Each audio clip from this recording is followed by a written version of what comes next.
across the UK, on DAB+, on YouTube, on your mobile, and on your side.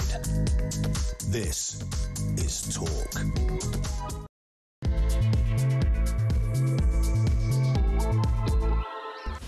Well, this is The Late Show with Andre Walker and Asher Gould, and we're going to talk about that lovely man, Sadiq Khan, being put into the House of Lords, which, remember, we're all going to be in favour of, aren't we? Because it disbars him from ever becoming the British Prime Minister, and I think that ends a significant risk to Britain. Remember that Sadiq Khan was best friends, then cousin, then somebody he knew from school, then somebody he'd never met at all, with Baba Ahmed, the head of Al-Qaeda fundraising, a man who fought extradition to the United States of America, saying that he had nothing to do with it, and then pleaded guilty to the offences. As I say, Sadiq Khan's website described him as his best friend, then he described him as his cousin, then he described him as somebody he knew from school, then he described him as somebody he'd never met at all.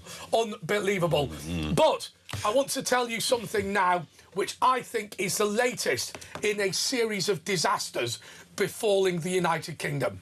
Some time ago, a very nice lady, apparently, so we've been told, came over as a refugee from Gaza. And she came to the United Kingdom and she was given a property on the taxpayer. And then, obviously, she was given all of her benefits. Now, she has cited, under the European Convention on the right to European Convention on Human Rights, the right to family life. 18 of her relatives have now been allowed into the United Kingdom. So to understand that, let's just recap. She was living in Gaza. She moves to Britain as a refugee and immediately says it's illegal for the British government to force me to live in Britain without my family. And then she lists a total of 18 of them. Now, it goes to court as well, and the court falls in her favour, appeal and everything. Of course, the court all captured, it goes in her favour.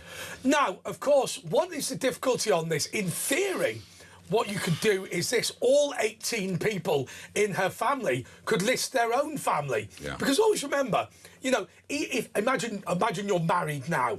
Look, your husband or wife will have a different set of relatives to you. So what you could actually do, if this hearing is considered to be a test case, you could just continually file. And they have a lot of relatives anyway, you know what I mean? Some of them have got a few wives, and some of these families add up to thousands of people, like clans in themselves. Yeah, and so I think... So we'll get clan rivalries at some point as well. I think the other thing that's important to bear in mind is that the courts have already ruled... Now, by the way, what Asher said is right there. Effectively, the immigration judges, the immigration law is not as bad, perhaps, as it appears. The immigration judges are pro-immigration activists who become pro-immigration lawyers and then become immigration judges. You don't get the jobs if you don't have the right views in law these days. Yeah, so basically what they do is then they will allow anybody in. And I think what we've seen within our system is, if you are a refugee to the United Kingdom or claiming asylum in the United Kingdom, if you have any argument at all, then you will win the case. Any arguments at all. Now, let's just remind ourselves... And if not, they'll find you one. Just remind ourselves of the European Convention on Human Rights and its purpose on the right to family life, and see how far we've diverged away. I always hate when people talk about the Nazis, but in reality, you have to do that in order to talk about the European Convention on Human Rights, because it came in after the Second World War. And so what happened was this. Effectively, in the Holocaust, very simple, in addition to killing people, the Nazis also split up families. And so the right to family life is very simply intended to do this.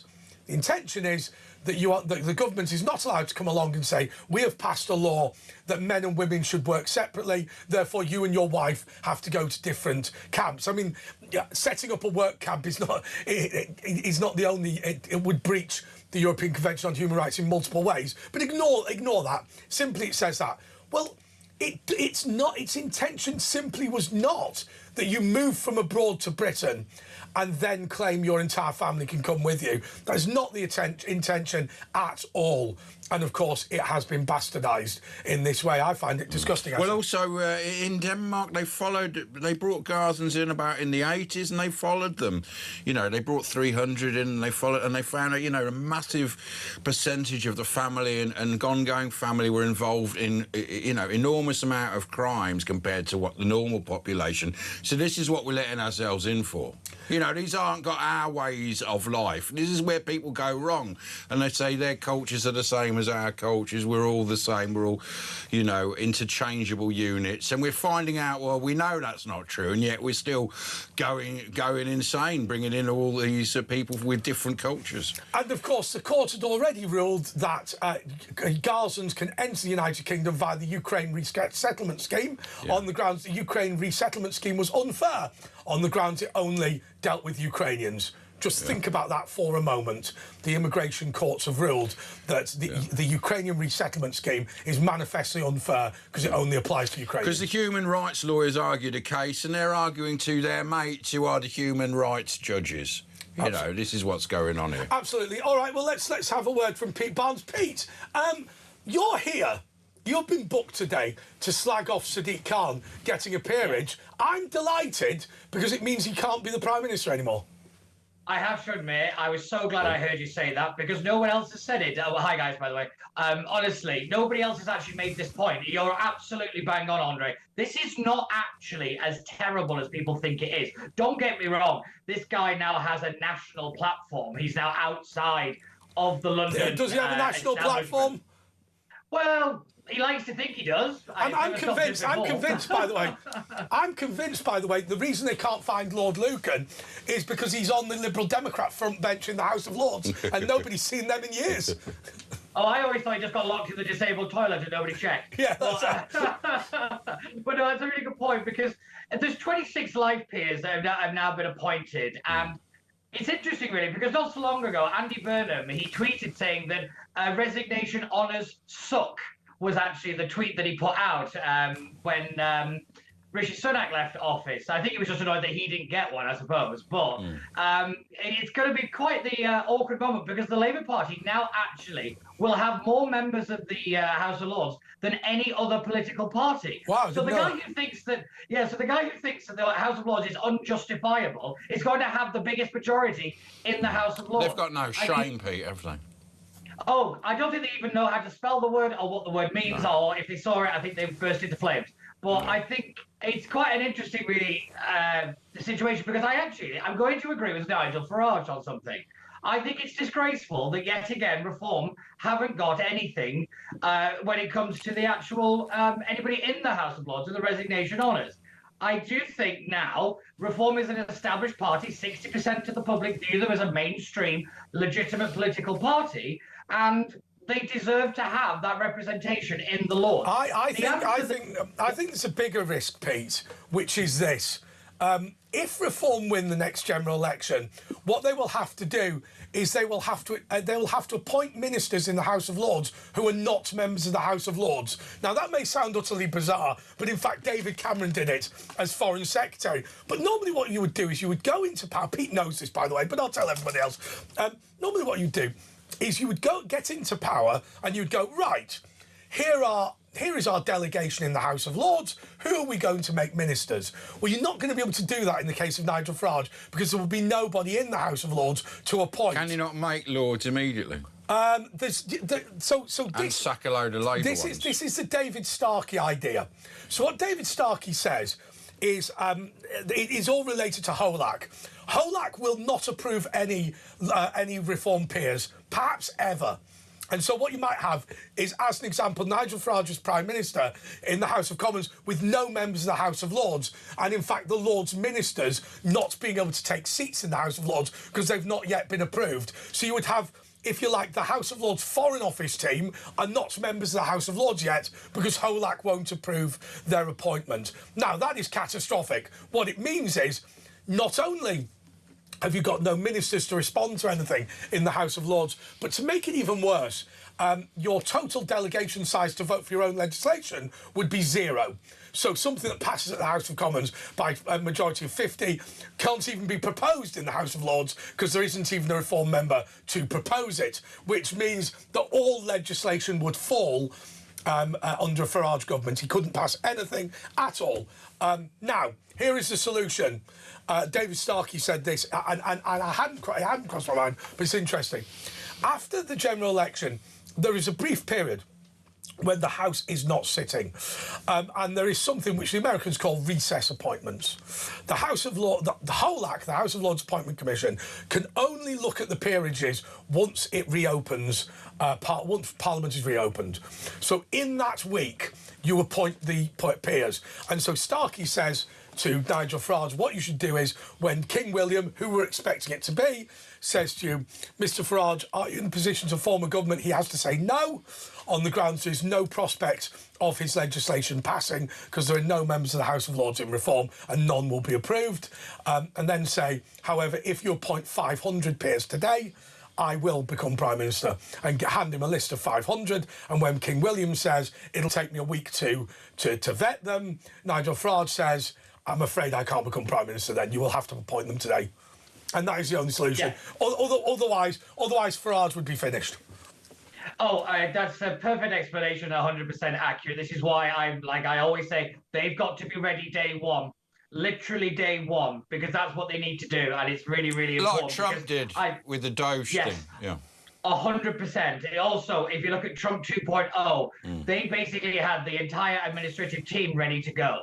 Literally. But surely Farage has learned from that. I mean, that's his buddy, isn't it? So he'll have that's why he got, what's his name? Freddy Krueger. Yes, yeah, but it's people, Danny Orr and the new director of communications, and just when there's a lot of new people coming into the fold, which is what they desperately need. Of course, Anne Widdecombe was an old governmental stalwart who would have been a massive, importance for them going forward if they get into government. You know, it would have. It's unprivate. I mean, that is a really interesting point, actually. So, one would assume, if Anne Widdecombe had got a peerage we would know about it, she wouldn't have received it because she would have been dead. But amazing, really, that that we are putting in all of these no marks into the House of Lords. But sorry, let me just jump back slightly and just make this point, because there are two reasons why there might not be anybody in the House of Lords. It might be because you are not a big enough political party. Quite difficult to say that about reform. Or it could be that none of your people have passed vetting. Hard to know about Anne Widdecombe. I bet you that Anne Widdecombe would have been one of the first people that Farage would have appointed. And she would have been a very loud voice in there. And of course, with experience. I think it's reasonable for us to assume that not even Anne Widdecombe could get in. So the reason that she wasn't actually made a member of the House of Lords was apparently her rather staunch opposition to fox hunting, and David Cameron took rather stern disapproval of that, and that's basically when she kind of just started to drift away from the Tories and the rather. Well, do you know why David Cameron hated her? Right, this is quite funny. Because she refused the job of ambassador to the Holy See, which is Vatican City, the Catholic Church, on the grounds that she was doing Strictly Come Dancing. Has he done a tribute to Cameron? Has he done he hated her.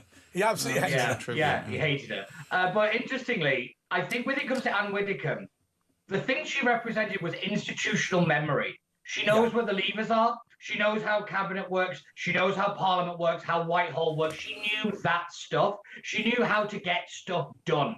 The big problem, I think we've discussed this before, is the reform don't know where the levers are to pull that they have the right to pull. And I think that's a big problem, where they don't have the big stalwarts to actually, what we call the big beats. I'll tell you what we're going to do. Why don't we go to a break? But why don't we discuss this catastrophic problem of Farage being unable to govern? And we will taste it like this.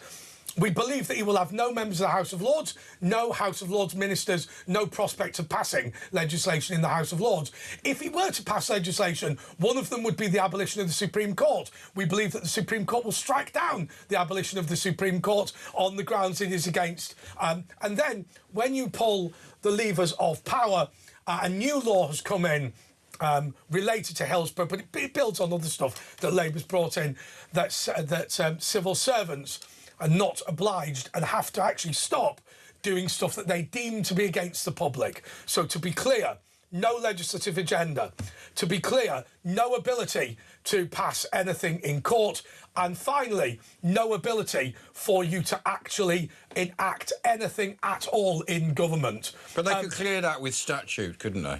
Well, they can't pass legislation. Well, couldn't they get around that when they get in? Some sort of, if the MPs vote against that Supreme Court? No, they could. I mean, I suppose they could try... The 1911 Parliament Act. The 1911 Parliament Act could crowbar it through, like they tried to do with the assisted dying bill. The problem is that sets a very dangerous precedent. But I agree with you, Andre. They don't have realistically a way of doing it. I mean, the only thing. I think in the case of the Supreme Court, you're going to have to send in the army to shut them down, I think. But that's ridiculous, because that means the democratically elected, the sovereign government cannot make changes. Anyway, we've got to take a little breaky. 0344 499 1000, and things have got to change going forward. It's Talk with Andre Nash and Pete Barnes, and there'll be more after this.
Across the UK, on DAB+, on YouTube, on your mobile, and on your side.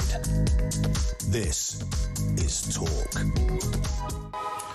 Yeah, so that's the interesting thing, I think, about this whole situation. I just feel like if you were to enact... So in order to enact the Parliament Act, I think what would you have to do?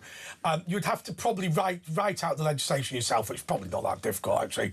I don't know exactly what the paperwork is. It has to be on vellum and with a quill. The civil service would refuse to do it on the grounds it is against the needs of the public. That would be the abolition of the Supreme Court or the creation of 1,000 peers. The Supreme Court would strike down its own abolition and may even strike down the creation of the peers. The problem is Parliament is supreme, but of course the Supreme Court has supreme in the title, and so it's starting to pretend that it actually is supreme and therefore more important than Parliament. But the people are supreme. It's subcontracted to Parliament, and as Thomas Jefferson said, every couple hundred years there has to be, a little bit of a kerfuffle to reset the democratic system, because of human foibles will basically end up where we are now. So every 200, and he said it's worth all. Obviously, in those days there was bloodletting and fighting, but he said it's worth thousands of lives for the hundreds of years of the next 200 years where life is good. But with respect, Thomas Jefferson. With respect to describing the United States of America, in the United Kingdom, it is Parliament that's sovereign, not the people. Pete, but ultimately, the people have control, don't they? That is a really, really, really important point, because this idea that Andy Burnham is not a legitimate Prime Minister constitutionally is not correct. He is what we call primus inter pares, first among equals. No. Anybody can become the Prime Minister who is a member of Parliament. Parliament puts their faith, their confidence in an individual. But ultimately, if 30 million people turn up and go, that's the end of that, we're starting a new constitution, real politics says that's it. People are sovereign. Yeah, the convention is obviously the largest leader of the largest party. but that's just convention. And as we saw over the Brexit years, that doesn't mean anything. It's a subcontract. I would like to pull you up on something, Pete, which is going to really irritate you. Is it really? Don't tell me then. You do not have to be. You do not have to be in Parliament to be the Prime Minister. All government ministers. What you talking about, Willis? Government ministers can actually be appointed outside of Parliament. Now, so legally you can do that. By convention, you don't. Which same as not having the Prime Minister in the House of Lords. Well, it used to always be the Lords it came from, didn't it? Sure. But so in law, the reason why this is important is a point that Danny Kruger has made, that if there is no possibility of getting any reform members into the House of Lords, and therefore there's going to be a problem with government ministers, the obvious solution is not to give up and allow Labour to continue, even though you've lost the election, which of course would be the preference of the civil service. The solution is to say, well, OK, fair enough. We will have our ministers and they will not be members of Parliament because ultimately, if we can't get them in, the solution that the establishment will want is for Farage to give up as Prime Minister and allow the Labour Party to continue. The real solution would be we're just going to have to staff a government with people who are not either MPs or members of the House of Lords. Yeah, if I remember rightly, he touted this not so long ago. I think it was just before the first Reform Conference, actually, when he was asked about who would make up a cabinet. I think he said, well, he'd do the American style, where he'd actually get somebody in that knows about the issues they're supposed to be talking about. That would help. I mean, let's be real. You've got the Net Zero Energy Secretary, Ed Miliband, has a history degree. Doesn't even understand basic chemistry. Can't even eat a bacon sandwich. Oh, no, let's be fair. As I've said to you before, Asher, that man ate a bacon sandwich with more gusto than any other Jew I've ever seen attempt to do. Well, it was the Lord punishing him, making him look foolish. And it was Christo Fufat's dad's sandwich. It all comes together, doesn't it? It's funny how it's all intermingled. Christo Fufat. Well, it's like all the Illuminati.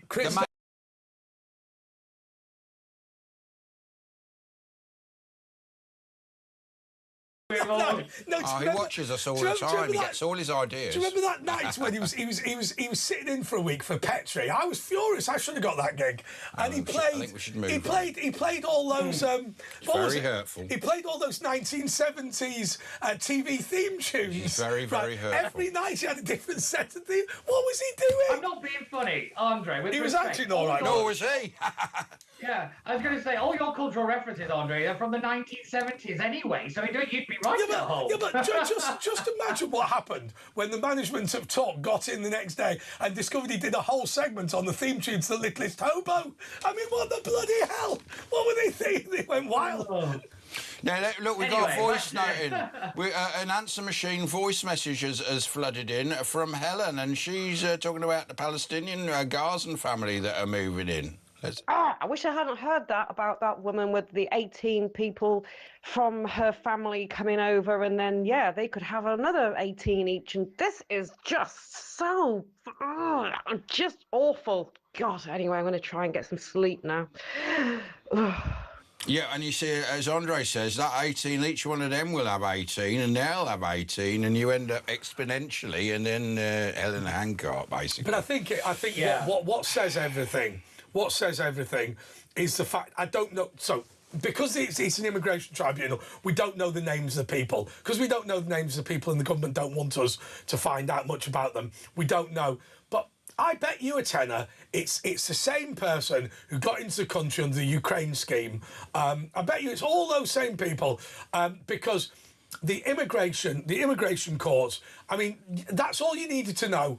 The Ukraine resettlement scheme is unfair because it's only open to Ukraine and it's not open to Gaza. God. Yeah, it's ridiculous.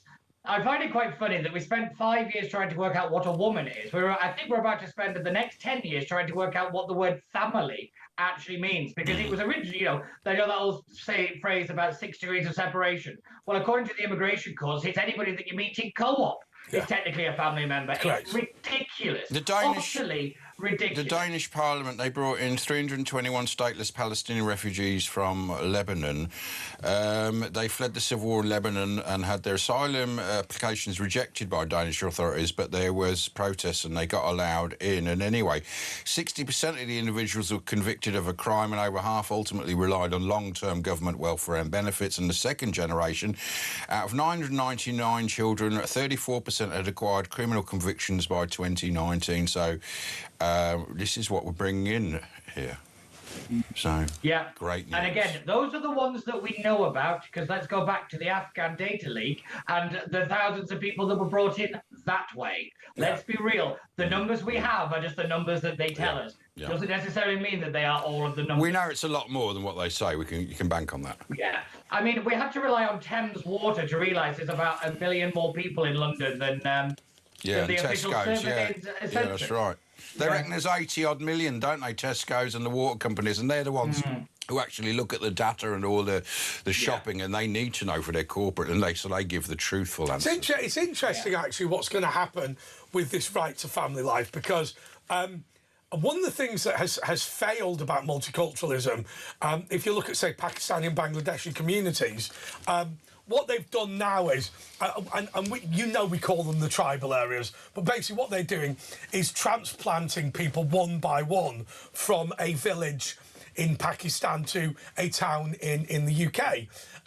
That is now what will happen with Gaza, isn't it? Where basically there will be a new, if you like, a new homeland for the Gazans created somewhere. It's the same with the one in, one out policy. Of course, you get one in, then ask for all their family members to come in, so it's not one in, one out. Yeah, so I mean, when we've got, 1.5 million people on the way to indefinite leave to remain, if they can all bring 18 people, well, they can bring an unlimited number, but let's call it 10 people, 15 million new people from the Islamic world in Britain.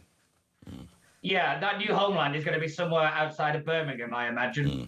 For what you were talking about there. I think realistically, I think that's the plan. Let's not forget, Andy Burnham rather openly said, we need to renegotiate. The Labour Party got it wrong when it came to the Israel-Palestine and Gaza conflict, and this is the startings of how things like that happen. I know, Andre, me and you said pretty clearly that an amnesty was coming for to clear the backlog. It's the only real way that they'll do it, is to say anybody on the list after this or before this date, come on in, everything's fine, rubber stamp. That's how they'll do it. I think the other thing about Gaza that you've got to be incredibly careful about is that a large number of people who are, if you like, the middle class, the professionals, the doctors and whatever, have been gone for years. And unfortunately, what you are talking about now, so Gazans are not necessarily bad people. I mean, I think that you've got to be fair to them. It's what's left of the Gazans in Gaza that is almost a self-selecting group. So what they are is they're the people who want to fight a 50-year war with the next one. I mean, I'll tell you what I do find odd about the whole thing. If it was me, if I was to run into Gaza with a machine gun and I beat you in a war, I'd force you to keep it, right? I mean, why would you want it? It is a dog. Yeah. First prize to Gaza. Horrendous. If you fight the Israelis, you can have Gaza. Now you're all right. You're all right. Yeah, I'm going to say, I don't really want to fight the Israelis, if I'm being brutally honest. No, I would. Listen, I would fight the IDF if it meant I never had to live in Gaza. That would be that's true. Oh, it's rubbish, isn't it? I was going to say, Andre, I used your line, actually, just the other day. I didn't credit you because you never credit me, but the one where you're saying, like, when it comes to pride, the fact that the IDF point the guns out of the pride marches, and in most of the countries around Israel, they point the guns towards the pride marches. Who are the good guys and who are the bad guys? I cannot believe we have to have that level of conversation in 2026. I've got to be honest with you. My mate Stuart went over to Israel because he'd heard there was a genocide and he wished to go over to offer his solid support, right? And when he got over there to the gay beaches of Israel, he discovered that he wouldn't be actually able to see the IDF machine gunning homophobic people, and then in fact came back bitterly disappointed. But actually, in the society that we live in now, people would think think that he was an extremist. But in reality, he sat there going, well, I've seen them stringing my lot up right across the Middle East. I was quite keen to see someone shoot a homophobe. But unfortunately, the IDF have been insufficiently robust on the issue. Anyway, Pete, we've got to go. Anything you want to say before we say goodnight? What are you doing this week? What other shows are you coming on? I'm on with Alex Phillips on Saturday and with Mark Dolan on Sunday morning. So, yeah, we'll be doing all the big stories. I imagine there'll be a lot of the Zia Yusuf's speech and the kind of the threats to reform MPs. And Andre, again, I used your quote, you throw a milkshake, I'll throw the 2015 Terrorism Act at you. Mm-hmm. Oh, yeah, it's absolutely right. The reason you throw a milkshake is because you don't have a gun. It's hell to get out your suit jacket. That is Pete Barnes. Thanks, Pete. Thanks for joining us. That's political commentator, bon vivant, Pete Barnes. After the break, we're going to talk to eminent British journalist in Israel, Nathan Jaffray, about all various stories about Iran and what's going on in domestic politics in Israel. We'll be back on Talks here. Andre and Ash, 03444 99 1000. I'm going to take your calls in a bit and we'll call you back after this.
Across the UK, on DAB+, on YouTube, on your mobile, and on your side.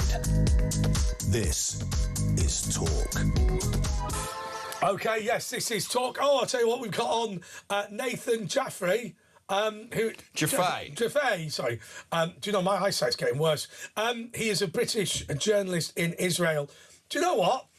Yeah, I think we should do that. Why don't we put to him the criticism of my mate Stuart? He said that the IDF have not committed a genocide, and he was disappointed by that because he was hoping that homophobic people that were attempting to kill gay people in Israel should have all been shot. So why don't we be the first British news outlet to criticise Israel on that basis? What do you have to say to that, Nathan? That is a very interesting and kind of mind-bending kind of criticism, one that I've never heard before. I mean, actually, I think it's quite an interesting thought, though, isn't it? Because what at the heart of it, my friend is saying, is that he wouldn't put it this way. He believes in, defending freedom, defending democracy, defending human rights down the barrel of a gun. Well, that is the Mossad rule, is if they want to kill you, kill them first. And so it sort of is that philosophy, isn't it? When we look at Israel doing that, isn't part of the problem that we in the West don't understand that is what is needed? The rules of the playground out there are very different to our liberal ways that we've got used to. But are they very different? I mean, in reality, Islamic grooming gangs in Britain are allowed to run amok because we're not willing to be robust on them. Yeah. So what we're doing is we are operating a legal, a judicial and a policing system based on a series of Christian values that no longer exist. Well, I think it's interesting in the sense that if you put yourself into the shoes of an Israeli parent whose child is in the IDF. Obviously, there's one view of the IDF that we generally hear in media, etc. But here there's a conversation that goes on, which is, you know, the rules of engagement are so cautious in many ways. Yes. Often only very pinpointed activity is approved.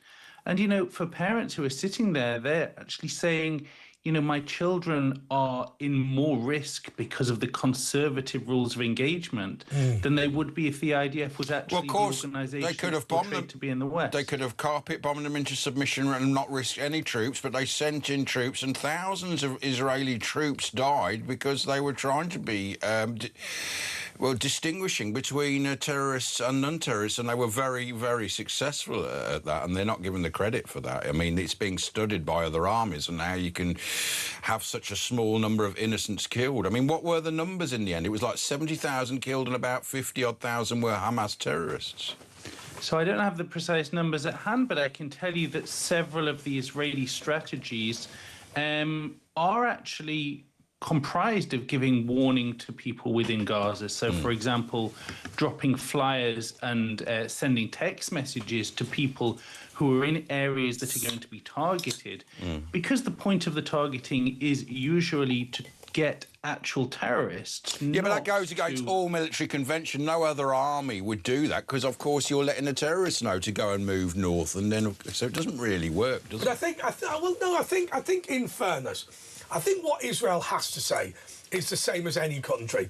And remember, we said this about Germany. It wasn't true after the Second World War, that no, the population are being suppressed by their evil government. There are two separate things. There's the dictatorial Hamas government, or the Nazis in Germany, and then there's the ordinary people who are all very lovely and we're trying to help. Now, manifestly, that wasn't true in Germany. It's not true in Gaza. But I think you have to operate on that basis. Otherwise, you can't get anywhere at all. But we never operate on that basis. We never alert people that we're going to bomb this area. We go in and just bomb the area, and innocent people die, and that's it. Yeah, but actually... Israel have a higher standard. I think that is overplayed. The reason the reason, in my view, that happens is because the military and civilian targets are deliberately the same thing. So what you do is you build your bunker and your base and your missile system inside a hospital. Now, for most militaries in the world, that is not a problem. But fairly obviously, if you say, I'm going to take out this Hamas command centre and it's based under a primary school, then that gives you a problem that you're not going to have in Iraq, rather. Yeah, I think that, you know, speaking to people from the military here, it's very clear that some of the challenges that Israel has faced in the last 3 years are quite unprecedented. And the actual embedding of the military infrastructure within civilian, you know, we could say targets, but just civilian places, mosques, even ambulances, is something that very intentionally plays with Israel's moral decision-making, because, you know, it's like a game of hide and seek where and it's for the media as well, of course. Right under the mosque. They know how to play the media. But Hamas are still running Gaza, so what's going on there? The war basically is just a Cold War, and it's just going to build up again, presumably, with Hamas still in charge there.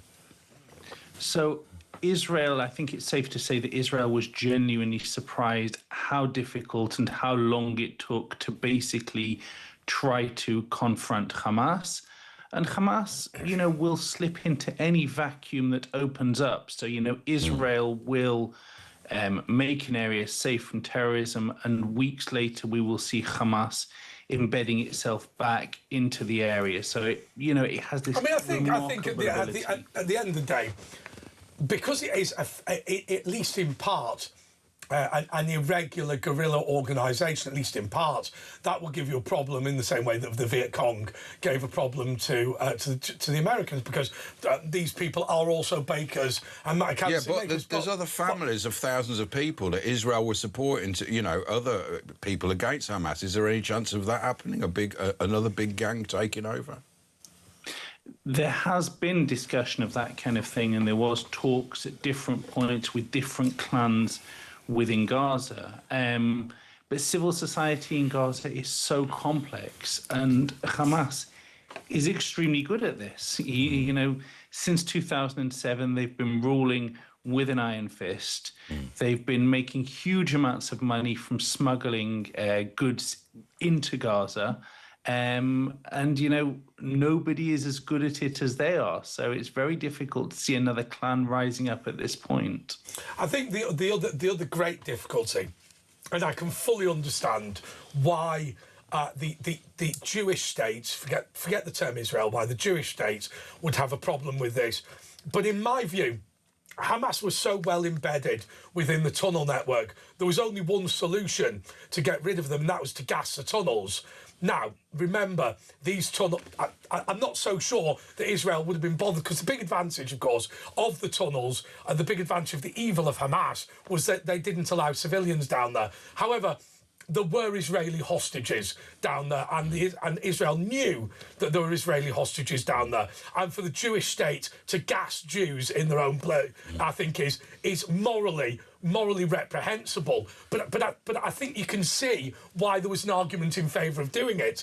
I don't know that any Israeli prime minister could continue. They did flood them with seawater, didn't they? They attempted to, yeah. But I think the gas attack would have been the way forward. But I appreciate that it is so. You would touch such a raw nerve that it may be the end of your premiership when you do it. But I think there was an argument in favour of it, simply because what we've discovered now in Gaza is that we have, whilst you've wiped out the bulk of Hamas, that many of the leadership still remain. I don't mean the leadership right at the top. They're all sleeping with prostitutes in Qatar.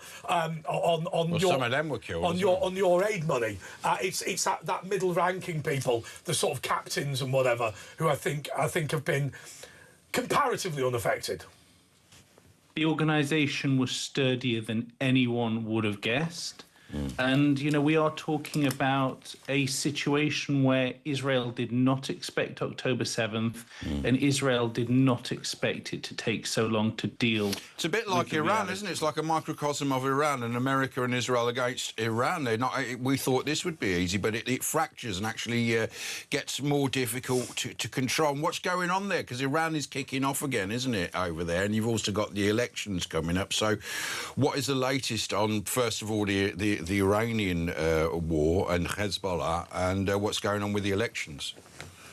Yeah, I think Israelis at the moment, when Trump said, OK, we're going to this kind of deal, interim deal, 60 days to get everything thrashed out, a lot of Israelis just turned around and said, what is going on here? This seems like, the pendulum swinging from one approach to Iran to something else. And now we're back with the strikes again. It's very clear that Iran is striking others around Israel, and people here feel, any moment this could escalate, in a very extreme way. There's a great weakness of Donald Trump, which I think this has highlighted, and it's related to his professional background. Look, most property developers that I've ever met are as thick as the wall. They're just ruthless people. They think of themselves as great business people, but they're fundamentally not great business people. They're just people in a business that heavily rewards ruthless people. But the other thing about property development is that there's no ongoing process. Right, and what I mean by that is you buy a piece of land, you build it, you sell the house, and that is the end. If I run Tesco's, there's not a moment where I go, I've completed the deal of building Tesco's. There is no, and therefore, when you're talking about Israel, they're managing a Gaza relationship with Gaza long term. They are managing relations in the Middle East in the long term. There's no moment where we have dealt with Iran. It's done, yeah. Well, what do you mean you've dealt with Iran? Iran will always exist. There will be always people in Iran who are pro-British and American, and there'll always be people in Iran who are anti-British and American. There will always be new governments. People will die, new people will come in. it's not like saying I've now built my block of flats. That deal is completed. They dealt with Egypt though, and Jordan. It's a fundamentally different concept because, well, okay, you've dealt with Egypt in the sense that you've demilitarised the Sinai in exchange for giving it back to them. But you've not dealt with them in the sense that they're particularly your mates. It's just an ongoing. Wars. It's an ongoing process, and I think Donald Trump conceptually can't see how when you sign the deal, for him that's the end. Well, of course, if you and I signed a deal for us to work together making television, the fact that we got a deal would be a minor thing. Do you see my point, Nathan? Yeah, I mean, for a deal, there has to be something that the other side wants. Now, let's take the parallel. Well, there is. They want us to drop dead. So the parallel of Gaza is that people here truly believed, October 6th, 2023, the analysis everywhere was that Hamas wanted to rule the territory, and that if it was able to rule the territory quietly, it wasn't in its interests to attack Israel. Faulty logic didn't work. In the same way, when you say Iran, what does Iran want? This is a regime that has a clock in Tehran counting down to what it believes will be the destruction of Israel. And beyond that is very clear that it wants the destruction of the values of the West. So to say, if they have a deal where they're getting money from the Straits of Hormuz, it's a pause in the hostilities, but it's not addressing the core point. I think the other huge problem when you're talking about the eradication of you're talking about call it eradication of Israel. Look, there has been a huge genocide against Christians in the Middle East, and there's been, at best, ethnic cleansing of Jews within the Middle East. If you were not a genocidal maniac, then what you would do is you would say of Israel, similar to what was said in Ireland, which is, well, look, if they don't want to be ruled by us, then that's fine, just leave them to it. The point is, if you are a Muslim nation, ruling Israel is just, why would you want to do it? Because it's got a big load of people there that don't want to be ruled by you. They're getting on fine on their own. The only reason that you would want to take the land is in order to throw the Jews out. And why else would you want it? Because there's no purpose of ruling a Jewish state as a foreigner unless you either want to get rid of them or you have some great love for Judaism. And this is what is very chilling for Jewish people X number of years after the Holocaust, because, and the discourse in social media is terrifying in the sense that when people talk about this, people will put up posts saying, people are playing a victim card and that kind of thing. But that is a reality. Everybody wants to have some space where they feel safe. And at the bottom line, that's kind of the story of Israel. But today, we're not very good as human beings at seeing context and hearing context. Britain, well, we're worse in this country, Britain, when Britain completely ceases to be British, we will understand why the Jews have been persecuted for 5,000 years, and it's very simply they didn't have a homeland to defend them. Anyway, look, we've got to take a little break, Nathan. We're with Nathan Jaffray, British journalist in Israel. We're going to be talking more about what's going on in the Middle East and Israel particularly. It's Andre Nash on Talk. Back in a couple of minutes.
across the UK. On DAB+, on YouTube, on your mobile, and on your side. This is Talk. Yes, this is Talk. This is a late show with Andre Walker and Asher Gould. Is Nathan still with us? Nathan? Oh, there he is. No, there he is. How hot is it at the moment where you are? It's 30 degrees here. It's actually hotter here, isn't it? Well, in this room, because I wanted good sound for you guys, I turned off the air conditioning. Thanks, so man. I'm absolutely boiling. Okay. No, I But think okay. no. Stand up, turn it back on. He hasn't got and any trousers See on. how loud it is. Come on. No, don't. He's not going to do that. He's Too doing professional. it for us. Fantastic. Thank you very much. What's your general impression? So this is a stupid question, but I'm going to ask it anyway. What's your general impression of what happens next in terms of the Middle East? You know, well, because I think it's really, really hard for all of us to understand over here. Where we're getting to, or indeed if there's any sort of direction to any of this. Yeah, so I think the idea of being on a linear process where we're going from A to B is very difficult for people here to relate to. You know, I remember back in the 90s when there was, the signing of an agreement between Israel and the Palestinians, and the whole idea of that agreement was you getting from A to B. And today it's just kind of, this bumpy road that nobody really seems to know exactly where it's going. Are the Abraham Accords still on track? Yeah, I mean, the Abraham Accords has been one of the big positive shifts in this region. If you would have said to people a few years ago that you would have people from Israel going to the United Arab Emirates and agreements with other Arab countries, I think people would have genuinely been quite surprised by that. And what that actually illustrates to us is the idea that Israel can only make connections with the Arab world when the Palestinian issue is absolutely settled. That's not actually right. Nobody is waiting on that. And especially nobody's waiting on that when, a lot of the Palestinian leadership is being very intransigent and doesn't actually want to negotiate and discuss with Israel.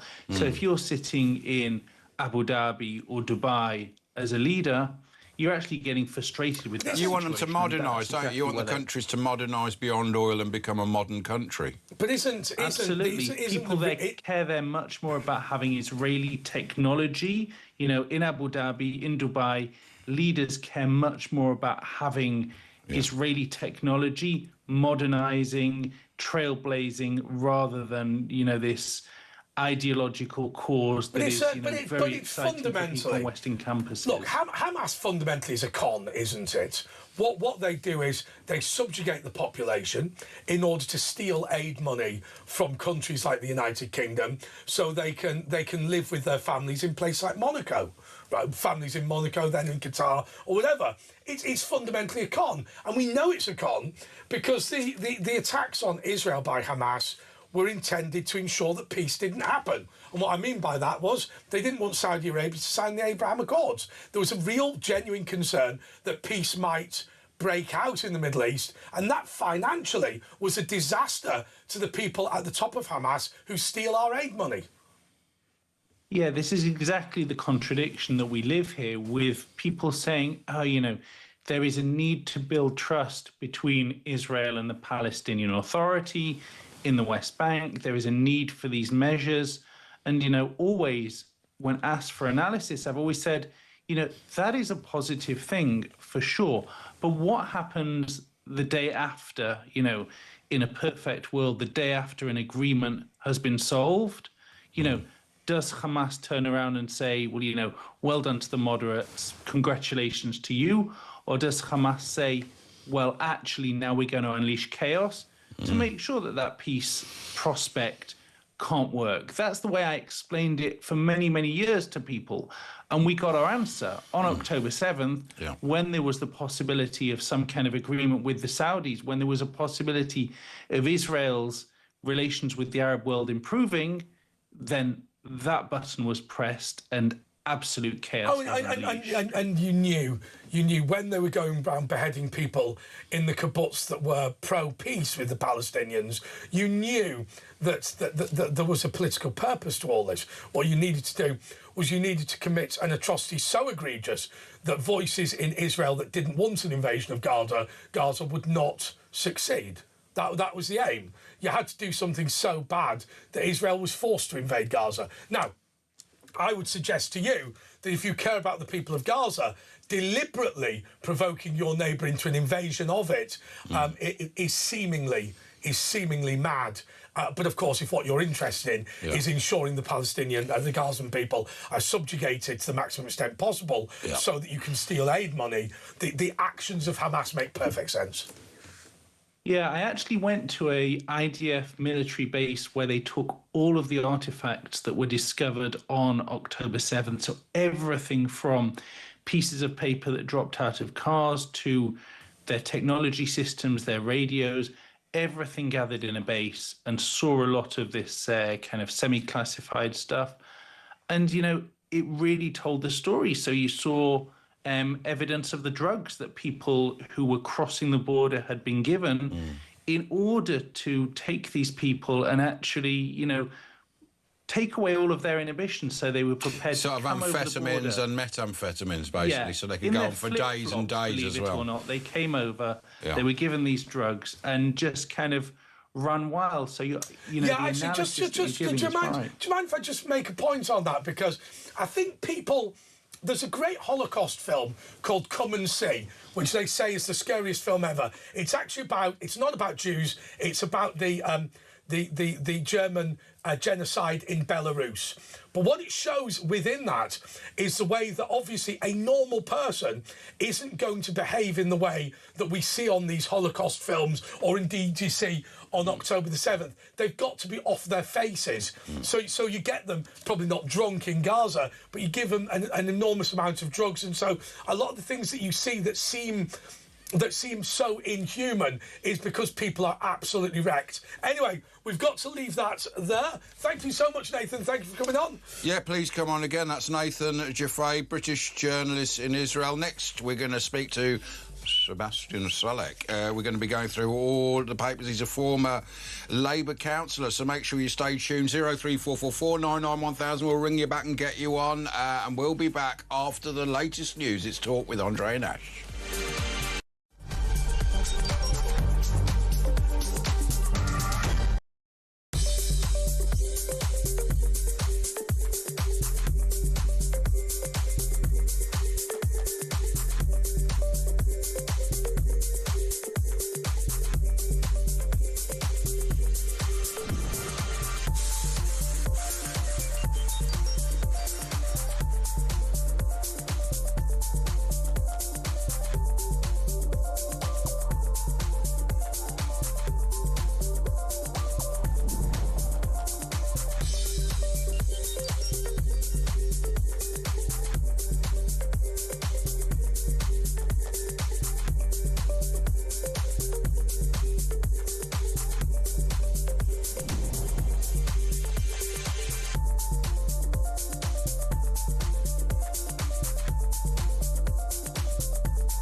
across the UK. On DAB+, on YouTube, on your mobile, and on your side. This is Talk.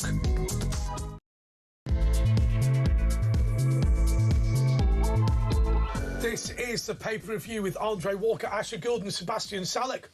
I've got to say to you, and people are going to, I don't know, they might get angry or whatever, but number one, I don't think anyone should have been charged over comments about Anne Widdecombe after she died. I think we are all being bloody snowflakes, so that's pathetic. Point number two, I don't care about Argentina putting up a sign about the Falkland Islands. I just think if you're going to play England in, what is it, the quarter-final of the World Cup, semi-final of the World Cup, whatever it was, I'm not a big football fan. A tough semi. You're going to have a go about the Falklands if you're Argentina, aren't you? I don't care. I actually think what is important here is that the Argentine government has restated its commitment to unifying Argentina with the Falklands. However, they've made it absolutely clear that this would be a diplomatic solution and not a military solution. I'm happy with that. They've never been unified with them in the first place. If all they're saying is we will attempt to negotiate closer relations between the Falkland Islands and Argentina,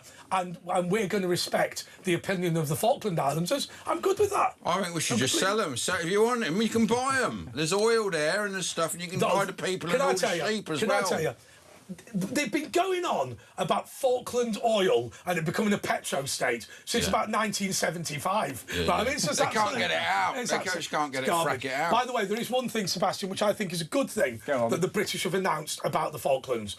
Should oil and gas ever be exploited, and bear in mind they've been saying for years, the first thing that's going to be paid is the military, the British military, to pay for the protection of the Falkland Islands. The Falkland Islands will receive a small amount, and Argentina will get the majority. And the reason is because obviously the territorial waters of the Falklands stretch out quite a long way, and basically the British have said, look, we are not going to end up in a situation, so it's not British territorial waters, we're not going to end up in a situation where every Falkland Islander is worth £50 million. That is utterly ludicrous. It's not Greenland. And what that does is that potentially puts British military force at risk, because Argentina will hit the roof. So you just say, right, OK, what we're going to do is we're going to give the Falkland Islanders as much money as they need, and they'll have way more than they ever need, and the rest will go to Argentina. I think that's reasonable. And so the Brits wouldn't take any? No, well, we take for our military equipment. Yeah. So we charge them for that. OK. Plus interest. Yeah, but it's a bit of a hypothetical, isn't it? If we're not going to get the oil, then we'll be fine. I think, but do you care about the Argentines holding up? They were always going to do it, weren't they? It's annoying, though, isn't it? For a few reasons. First of all, politics should be this kind of form of benign warfare where politics doesn't enter, and football should just be enjoyable. We should be able to park but I enjoyed the fact they whipped it out. Did you? Yeah, why not? I mean, come on. They've never owned the Malvinas. No, well, that's it. It's so bizarre. It's ridiculous. The problem is and didn't we make Argentina? In like 1830, we sort of invented Argentina. So they became independent of Spain. And they argue that they got the Falklands because it was Spanish territory. Well, yeah, that's it. They're ungrateful, aren't they? We help them out. I suppose. And Spain will probably beat them in the final. Ironically, it's funny though, isn't it? It's funny, isn't it? Because it's similar. It's similar in a way to the Chagos Islands, which is a country that simply didn't exist when the two were split. Is now saying we sort of inherit the right to that claim. Yeah, it's slightly different because nobody lives there.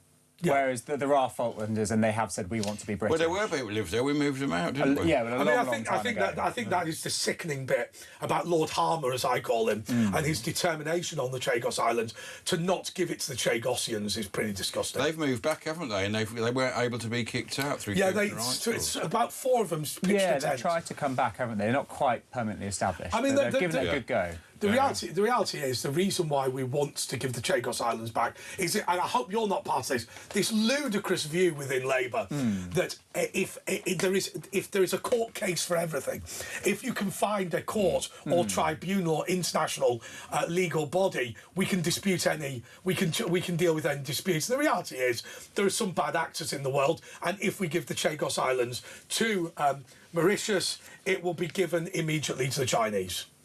Well, it's a funny one, isn't it? Because the problem with international law is that nobody can really enforce it. It doesn't exist. On what basis does it not exist? Right, what there are a body of treaties, which in I understand that. which in about 1975, somebody in the Inns of Court decided constitutes a body of international law. Yeah. It's not really true. Well, it only exists for as long as we believe in it, like most things. You know, companies are concepts. You could argue that, you know, Times UK does not exist. It doesn't if we stop believing in it. Well, no, but there is difference to a series of bilateral and multilateral treaties and then saying that constitutes a body of international law. The reason why they want a body of international law is because that gives them the ability to say, now there has to be an international court, which is good news for them financially. Well, it's good news because you can hold bad actors to account, can't you? Can you? Well, in theory, you can try. The problem is it's so difficult to enforce, and the only way we can make it easier to enforce is when we step up to the plate and we do things that are against our national interests when the court says we have to. But do you believe? Do you believe that the illegal territorial claims of China will cease to exist because the Chagos Islands are given to them? And to be specific on my point, Keir Starmer believes. Now, I think this is phenomenally naive from an intelligent man, that if we lead from the front by giving the Chagos Islands to Mauritius, then other countries like China will cease to have their own territorial ambitions if the court does not agree with it. The case at all. But he thinks that, though, doesn't he? No, I think it's more about maintaining the moral high ground. If we follow the court, we can therefore reasonably expect other countries to follow But I mean, also, the court is not a non-binding agreement. Yes, it is. But if so we've been bound by a non-binding agreement. Well, it's an advisory opinion. Yes. And if we don't decide to follow that advisory opinion, what does that say about other advisory opinions? What about hurty words about Anne Widdecombe's death? Yeah. Oh, who cares? She's dead. I wouldn't quite go that far. No, I'm being deadly serious. I mean, are we talking about the Aberdeen woman? I don't know who it is actually. I must check. But you know, at the end of the day, Anne Widdecombe wouldn't have cared when she was alive, right? I mean, less so now she's dead. But I make this as a serious comment. I'm sick of all these MPs going on saying, "Oh, I've received 50 death threats." When somebody goes, "I could kill you if I saw you."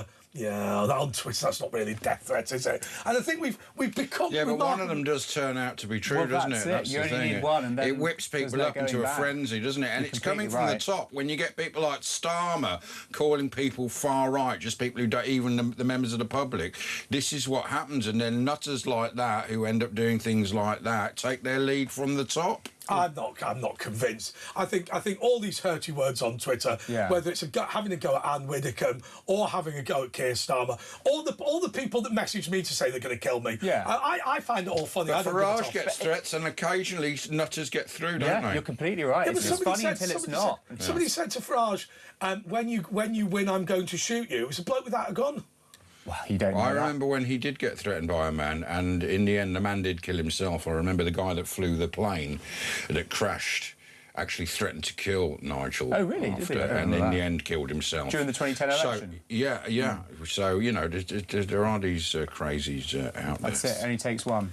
I don't care. I mean, but, as the RA said, we only need to be, do it once. Yeah, but hang on. Right. So I don't know what tweet it was or who it was. Yeah. But the person who got charged over the Anne Widdecombe tweet. But what could they have possibly said to offend someone who's dead? They said, "I hope that she was handcuffed and suffered immense pain." Oh, who cares? Which is slightly different because it's not an incitement to violence. It's not saying let's go and do this. But isn't it malicious communication? I mean, it's not very nice, you know what I mean? It's in Scotland, so maybe they have a different legal system, don't they? So I don't know. Yeah, I mean, it's a horrible thing to say, isn't it? But and it was a trans person. Was it? Called Herbert. Oh, my God. Right. No, I mean, there are other ways of respecting people after they die. Do you know when you have a sex change? Right, Go on. You're trans person. Do you know they make the vagina out of your intestines so it can smell a bit? Okay. But you know when you have having a penis added to a person is a big operation. No, I'm up for. It's called a strapodictomy. It's a very serious. No. All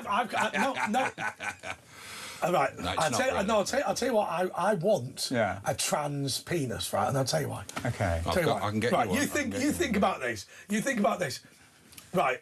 By the way, if you're listening in breakfast, I hope you've had it. It's going to be is it breakfast alarm clock Britain with Jeremy Kyle? It's breakfast alarm snooze time and wake up Britain with Jeremy Kyle. But it's pump up.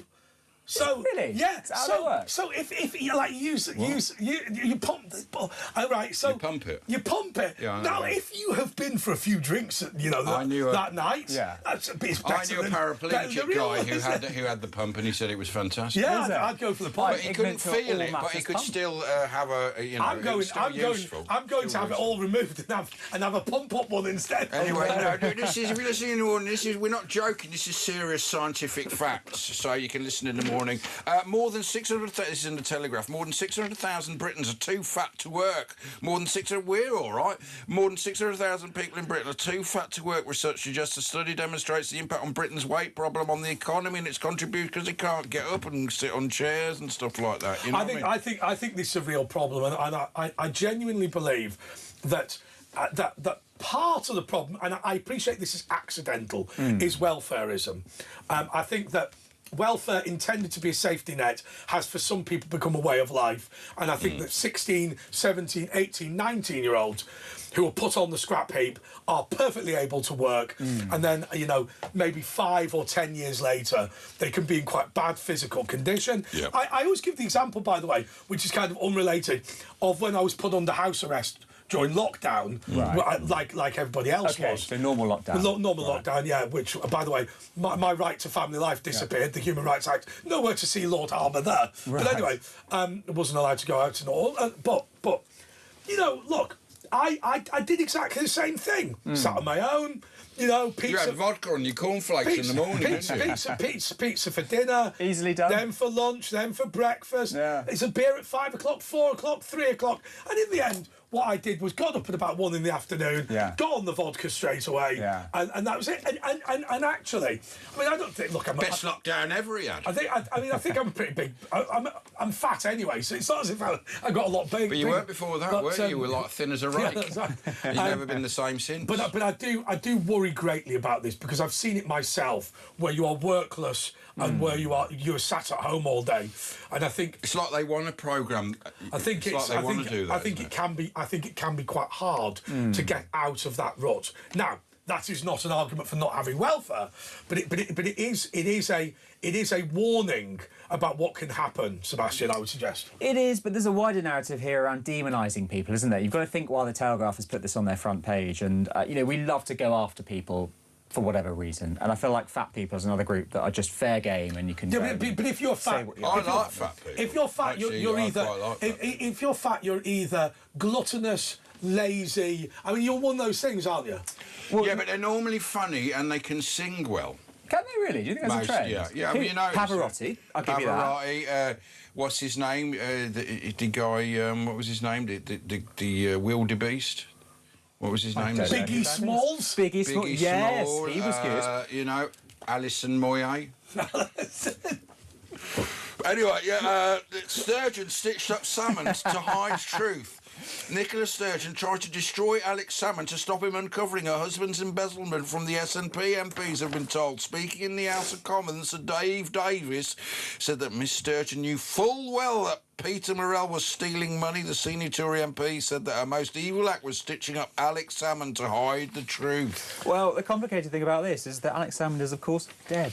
So exactly, it's very hard to get the truth out of him. So here is one thing. I always say with these things, we don't actually need to know all the details because we have some details. And some details, I think, are first of all, beyond any question and are vital in this case. Yeah. And one of them is she was told that it was wholly improper for her husband and her to be the people with oversight of the party because they were married. You can't have the leader and the chief executive married to each other. And that was it. But that's as much as it. And basically, the reason they said that is because it doesn't represent independent oversight of the finances. Boom. That's all you needed to know.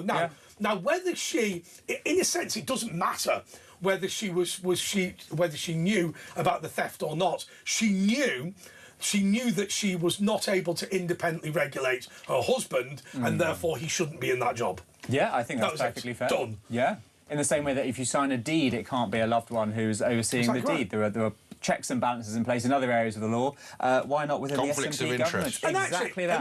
And actually, if she's innocent, what's she innocent of? Because she willfully ignored the need for independent oversight of her husband, he took advantage of it. So actually, even if everything she said now was true, which it may or may not be, what she's already guilty of is a gross dereliction of duty as leader of the SNP, specifically to refuse independent oversight of her husband, which he then used to rob the party. Yeah, and it's a great shame it's become a cautionary tale, because this money was small donations. It was people like you and I giving fiver, tenner for, what was it, independence they were putting money towards. But how is any Winnebago for them? That was a bizarre element. It had 4 miles on the clock. He'd never used it. Oh, what, the camper van? Winnebago. What? I think they just use it as a sort of extension to their house. Yeah. That's some nice. Yeah, well, I had a look inside on. There's some pictures. I had some nice shower gels and. Yeah, I think they use it as a guest room. Oh, really? When people come and stayed over. Yeah. Yeah, she's never seen it. She didn't know it was there. She had no idea. She couldn't see it. Yeah, it was just so big. She couldn't see a coach parked on the drive. Yeah, and all the different stuff and the hair dryers that he ordered when he was bald as a coot. It's remarkable. It's remarkable, though, isn't it? The way, I didn't know. Do you know there's a phrase in law? You knew or ought to have known. So let me give you an example. If I ran over a child now in my car and said I didn't know it was illegal, they'd say, well, that's not a defence because you knew or ought to have known. She knew or ought to have known that that this was a bad situation and should not have been allowed to continue. Yeah, there's what's reasonable. They talk about the man on the Clapham omnibus, don't they, in the law? And what would the reasonable man think was sensible to do? And I think in this case, he probably wouldn't have allowed a camper van to be parked on his lawn. Yeah, indeed. Anyway, we've got to just to clear things up. A lot of people joke it's Jimmy Cranky was Nicola Sturgeon, and therefore they think the man with the curly hair is now in. It's not the same people. We must clear that up for legal reasons. Right, she wasn't really Jimmy Cranky. Actually, I'll tell you what. I when I was working at the other place, I met the Crankies. Did you? And do you know what I said? Does it? Do you know what I said? I said, isn't it a shocking indictment of the British entertainment industry that the only one who wasn't dodgy was the bloke who got his wife to dress up as a little boy? Oh, God. He went, that is ironic. That is ironic. The man was actually a woman in that. No, I always get it. The schoolboy was the woman and the man was a woman. I'm going to have to ask you to educate me. When was this? You the should 80s? have learnt this in history. This is the dumbing down of education. It's too young. They didn't learn about the Crankies, which is a major part of British Institute. Anyway, 03444991000. We're going to carry on talking about all this with former Labour councillor Sebastian Salek. Andre and Ash on Talk back in 2 minutes. Oh.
Across the UK, on DAB+, on YouTube, on your mobile, and on your side.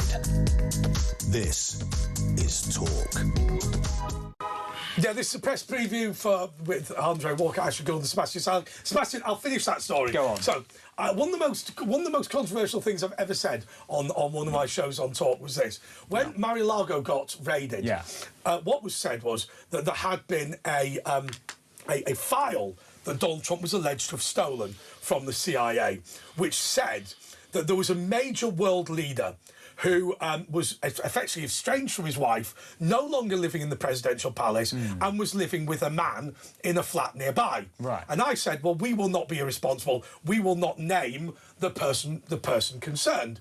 Also, it would break privacy laws in France, right? And the management went, that wasn't very nice. Oh, no, did you get in trouble? No, I didn't. It wasn't that bad. It wasn't that bad, because I haven't named him.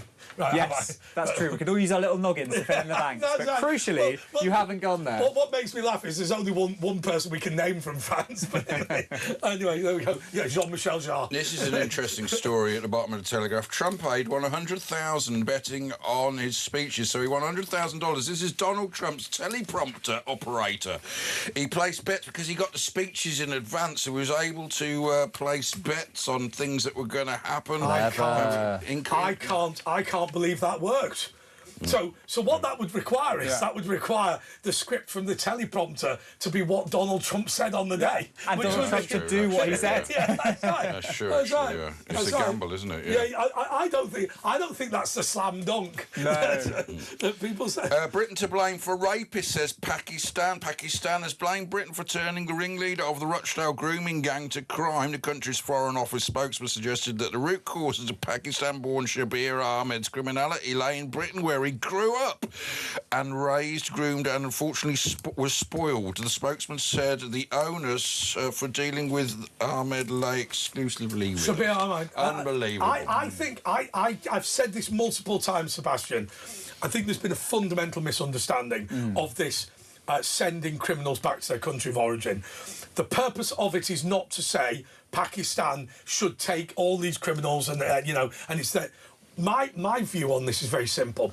It's a way of breaking up criminal networks. So what you do is you say, well, look, how many British paedophiles are in Pakistan? We need them back. Right, and so you have this global correction, if you like, and I think it's partly because of, I mean, I don't want to be unfair to anyone, but if you are in a closed ethnic group or a migrant group, it can be easier to evade authorities. But in any case, I don't think that this should be all about Britain throwing all of its criminals out of the country. It's about breaking up these networks and the fact that now, if this guy, Shabir Ahmed, if he goes to Pakistan, it won't be much of a chore for Pakistan, but it will be a huge advantage to the people of Greater Manchester, because he will no longer have access to the network of people that he worked with to groom children. That's my view. Yeah, I mean, you could argue he wouldn't have that network in prison. And the other thing is, and look, I do think he should be deported. I think it's probably the right decision. But we do run the risk that he has an easier life in Pakistan than he does in a prison in Britain. We lose control of his fate. But we've let him out anyway.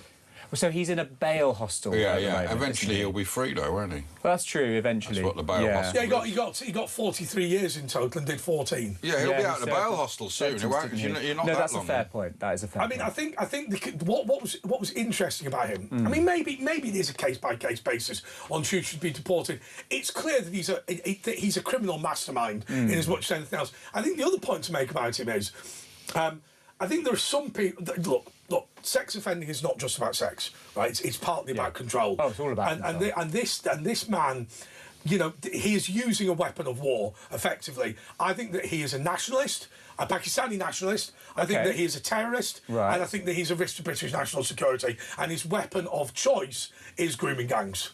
OK. That's my view. May well be wrong. It's a theory, yeah.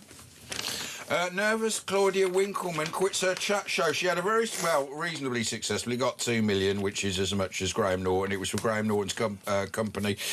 But she's quit because she didn't like doing it. She had to interview guests, and she didn't really get the biggest guests, whereas Graham Norton still does. And so she's gone back to her other 2 shows. She doesn't really feel comfortable doing that. Did you ever see the Winkleman show? I never saw it. I didn't know. What channel was it on? Exactly. I think it was BBC. I don't watch terrestrial telly. Do you watch it? I don't watch it. BBC chat show. No, I do, I don't but really catch up, iPlayer, all of that. I've got. I'll tell you what I've got. I've got a one box. Yeah. No, U box. You've got Rakuzen. Chinese U box. Yeah. 8,000 channels. That's illegal. I must warn you and advise you that you might have the right to remain silent. No, it's not illegal. Oh, wow. It's not illegal. Can I tell you why? Check this out. Because the reason I wanted it was because I wanted all the news channels in the world. Right. Now, it would be illegal for me to stream Sky without a license. But you see, I bought a Sky box as well. Right. So even though the Sky is coming through the U-box and it would be illegal without a Sky subscription, I've got a Sky subscription. So you can't do me for that. So I've got Tell it to the judge. I've got U-box, I've got Sky, and I've got Cartina. So I've got every channel in the former Soviet Union as well. Wow. And what are the good foreign news channels we should be watching? What is it?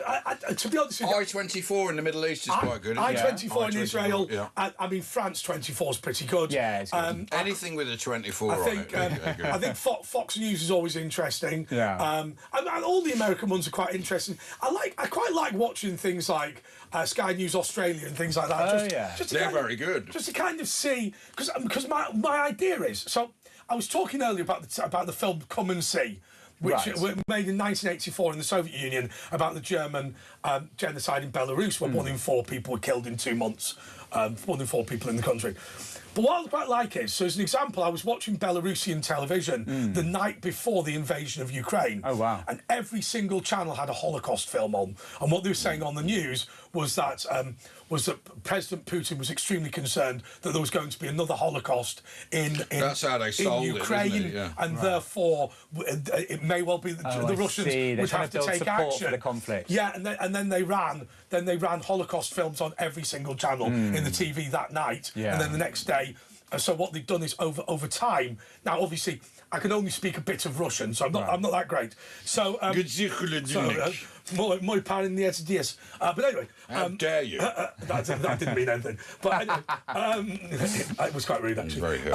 Okay, so effectively, so I can't understand everything, but for weeks and weeks and weeks in Belarus, they'd been saying that there was a Holocaust about to happen, that Vladimir Zelensky and the Azov regiment were going to start killing Russian people, and President Putin was being put in an impossible situation because NATO were likely to support the genocide, and that's what they ran week after week. Wow. But if you don't have all the channels, you don't know that. Yes, that's it. So it's good for research.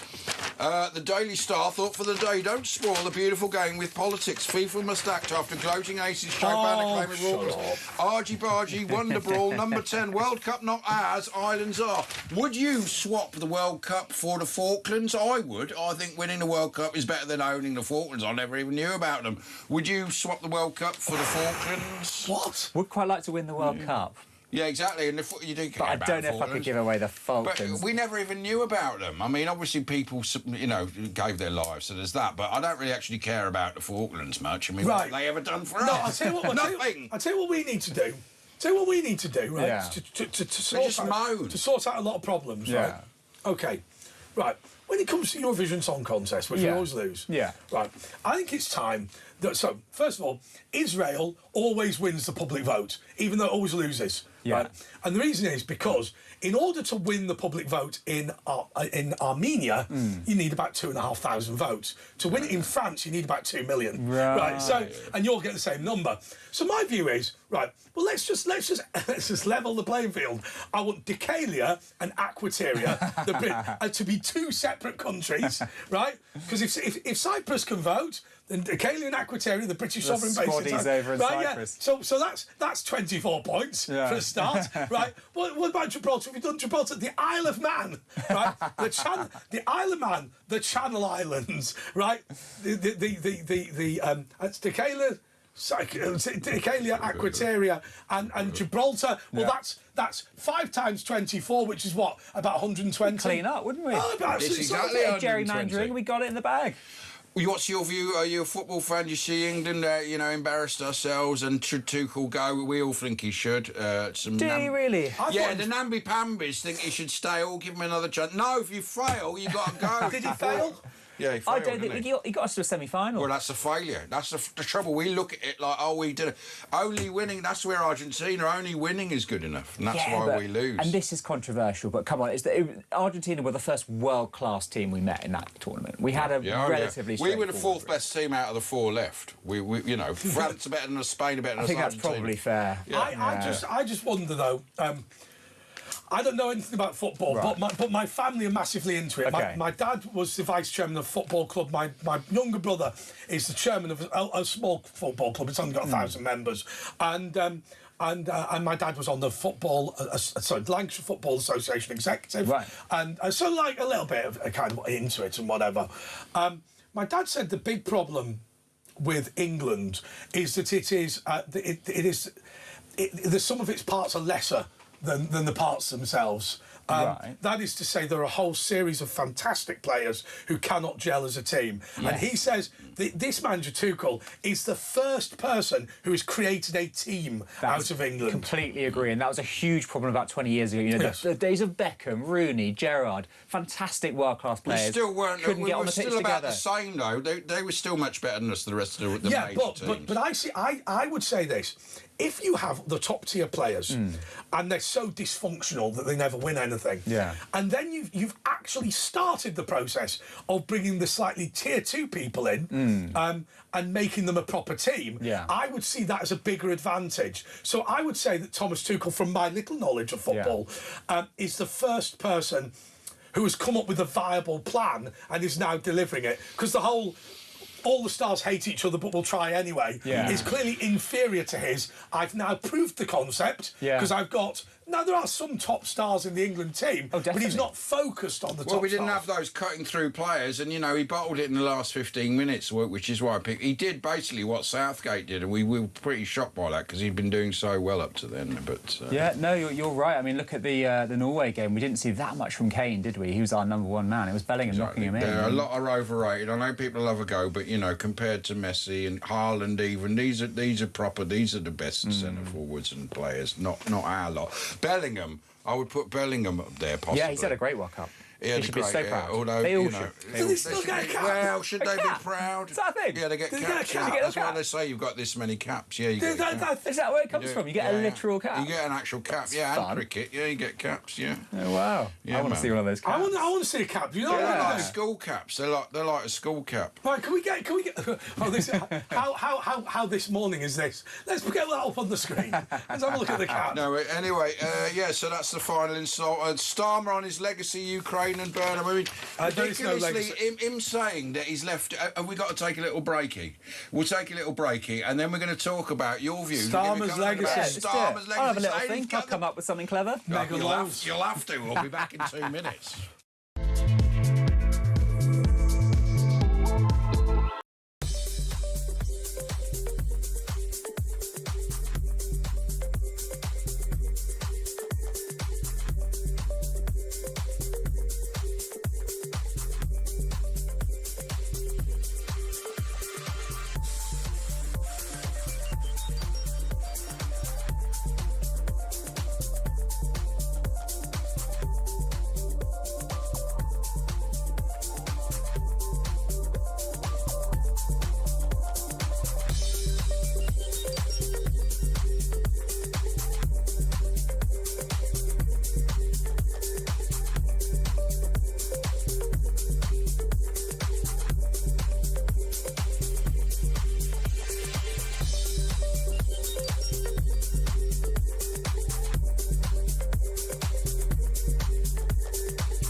across the UK, on DAB+, on YouTube, on your mobile, and on your side. This is Talk. It's a press preview with Andre Walker, Asher Gould and Sebastian Sadiq. OK, I'll start on Keir Starmer. I think it's a dreadful indictment of the United Kingdom that Keir Starmer ever became the Prime Minister. I'll tell you why. Not because he's a bad person, not because he's an idiot. I just think he's somebody who took the job because he saw it as something that was quite interesting and fun to do. You never got the sense that he had any burning political desires. Isn't he a bad person when he, doesn't want the rape gang inquiry and trying to cover up lots of things? Doesn't that make him a bad person? I think he was a man who came in with no vision, and he was just a manager. And why I think that's a sad indictment is we've seen recently, particularly say David Cameron and Rishi Sunak, people who've come in as Prime Minister because it would look good on the CV for when they get their next big job. And I think that is a huge diminution of the reputation of the office of Prime Minister. In about 8 years or 9 years. Yeah, horrendous, isn't it? And I just hope that stops with Burnham. I hope this is... But you think he's left the country in a better state than he came in with? Yeah, I do. I mean, how can you... In what way? Yeah. Well, you look at the legislation that's passed. I mean, everything. It's the obvious stuff. It's the workers' rights reforms. It's the rental rights reforms, which is a big chunk of the country. If you've got a job or you rent your house, you're better off than you were before. It's two pieces of legislation. It's not a new vision. He's U-turned on 16 or 17 things. Well, you could argue about whether they're U-turns or not. I would say most of them weren't. They were a modification of what they had originally, not a direct reversal. You've got planning reform. That's a really huge one, isn't it? Allowing people to build... Well, not yet, but that's only because of the state of the economy that builders aren't building as much. Well, that's another thing. The economy. Look at the taxation. Look at the state of our economy with Rachel Reeves. Yeah, but I mean, look, we've been upgraded by the IMF. We had a bit of growth this last quarter. It wasn't a lot, but it was there. Thank you. And we've had all of these external shocks, haven't we? Whether it's Ukraine or whether it's Trump. But if I look at Tony Blair now, look, I mean, I think Tony Blair made his vision out to be bigger than it was. Yeah. You got the sense that he's come in, he's got something to do. With Keir Starmer, you get the impression, you always got the impression that, look, the big problem is we don't have enough process. If we can design a new process, then we can solve every single problem. And I think Keir Starmer's fundamental view was this. Every political problem is an intellectual challenge. And as long as we have a good process and intellectual good people to go through that process, every political problem can be solved. And I just think that is stupidity. He always said, this is not for my decision, this is my expert, it's Harmer, Lord Harmer. So he would never actually take responsibility for anything. Well, I mean, I think with Starmer, what you can't write off is his roots to number 10. This was a man who took over the Labour Party at a point where it was gunged in anti-Semitism. It still was. He said he'd got rid of it, which he hadn't. But he'd only been a Labour Party member for 8 years. Yes, so he came in 2015, became leader in 2020. The Labour Party was unelectable at that point. To be fair, it's not true to say this about him, but he was effectively a government minister in his previous career. Director of Public Prosecutions is not a government minister, but it's a huge, huge department. Yeah. So I think it's slightly unfair to characterise him as somebody who was a latecomer to politics. Government. To government, yeah, and to electoral politics, which is a beast of its own, isn't it? It's a whole skill set, and it's a skill set he never fully developed, and which Burnham has, because he's been doing it for 20, 30 years. Also, to be fair, I think there are now serious questions about his performance as DPP, specifically over Jimmy Savile, and indeed grooming gangs. And I think that and how fired. And I think the story about about Jimmy Savile is particularly lamentable, which is the Crown Prosecution Service has been established in order to ensure that everybody was treated equally in prosecution decisions, whether they were famous or not famous. And let's be charitable to Keir Starmer, at the very least, he failed to recognise the risk that Jimmy Savile would not be treated the same as any other person accused of sex offences, failed to take the appropriate action. And then his answer was later, I didn't personally look at the file. Yeah, but you're the boss of the organisation. It's your job to identify that this was a risk, and he just hadn't done it. Yeah, I mean, I don't remember the details of the Savile case and Starmer's involvement in it, but what I do know is that when he first came in, the Tories were trying to use that as an attack line, and it didn't last very long because it just didn't have the teeth. Because people didn't recognise that it was a serious problem. It was somebody who had failed to recognise the political role of the DPP. What he'd said is, no, we've got the right resources here. No. As DPP, he needed to say, right, I need to look at this personally because clearly there is a wider implication of this. That was his job as the DPP. And he failed to do it in that respect. And the Tories had got this wrong. It wasn't that he liked Jimmy Savile and let him off. Right. It was that he failed to recognise the risk of not looking at Jimmy Savile as an entirely separate thing. He also had powerful friends, didn't he, Jimmy Savile, at the top? With Thatcher and the royal family. I think his real mistake was that he had failed to recognise that this was a man of significant savvy and power, and that he was able to be treated differently by the CPS. I'd abolish the CPS. I think it's a waste of money. But anyway. By the way, do you know what we used to do? Go on. Okay, so what you used to do, very simply, was the police inspector, who was in charge of the team that investigated you, would look at the report by the team and decide whether you go to court or not. He would then go to the magistrate's court, he would explain the case to them, and they would decide whether they heard it or whether it was sent to the Crown Court. If it was sent to the Crown Court, a barrister would be put in charge, and that's the way the system works. Right. Far, far, far better than the system than the CPS. Yeah. Margaret Thatcher brought in the CPS because the inspectors were regularly charging Irish people over terrorism links that were not quite as... Anyway, but look, on Ukraine... The Order of Freedom of Ukraine is not a joke. It is the equivalent of getting a foreign knighthood in the United Kingdom.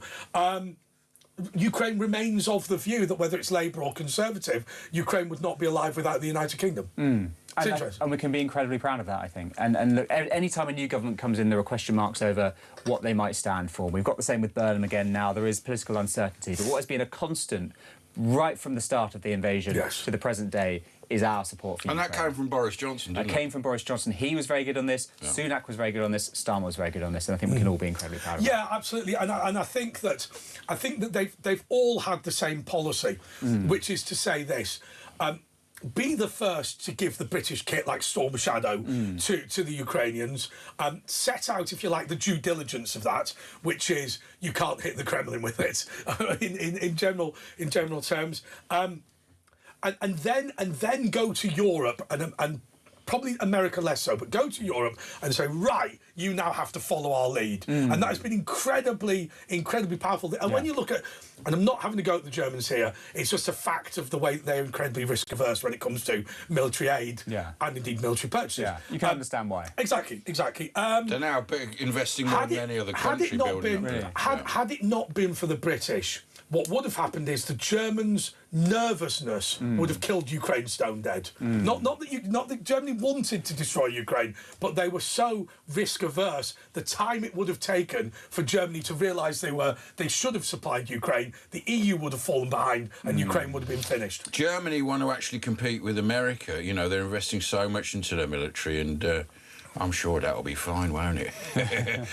With the history. Anyway, look, 034, got a little break, haven't we, here? 0344 499 1000. It's Andre Nash. And don't forget, we'll be taking your calls after the news. 0344 499 1000. It's Talk. Sebastian Salek, more of the former Labour councillor, going through the papers. And it's going to be Jeremy Kyle's Breakfast Alarm Clock Britain. That's what he calls it, isn't it? Alarm Clock Breakfast Working Britain. After, if you're listening, in the morning after the news, but we'll be back after this.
across the UK.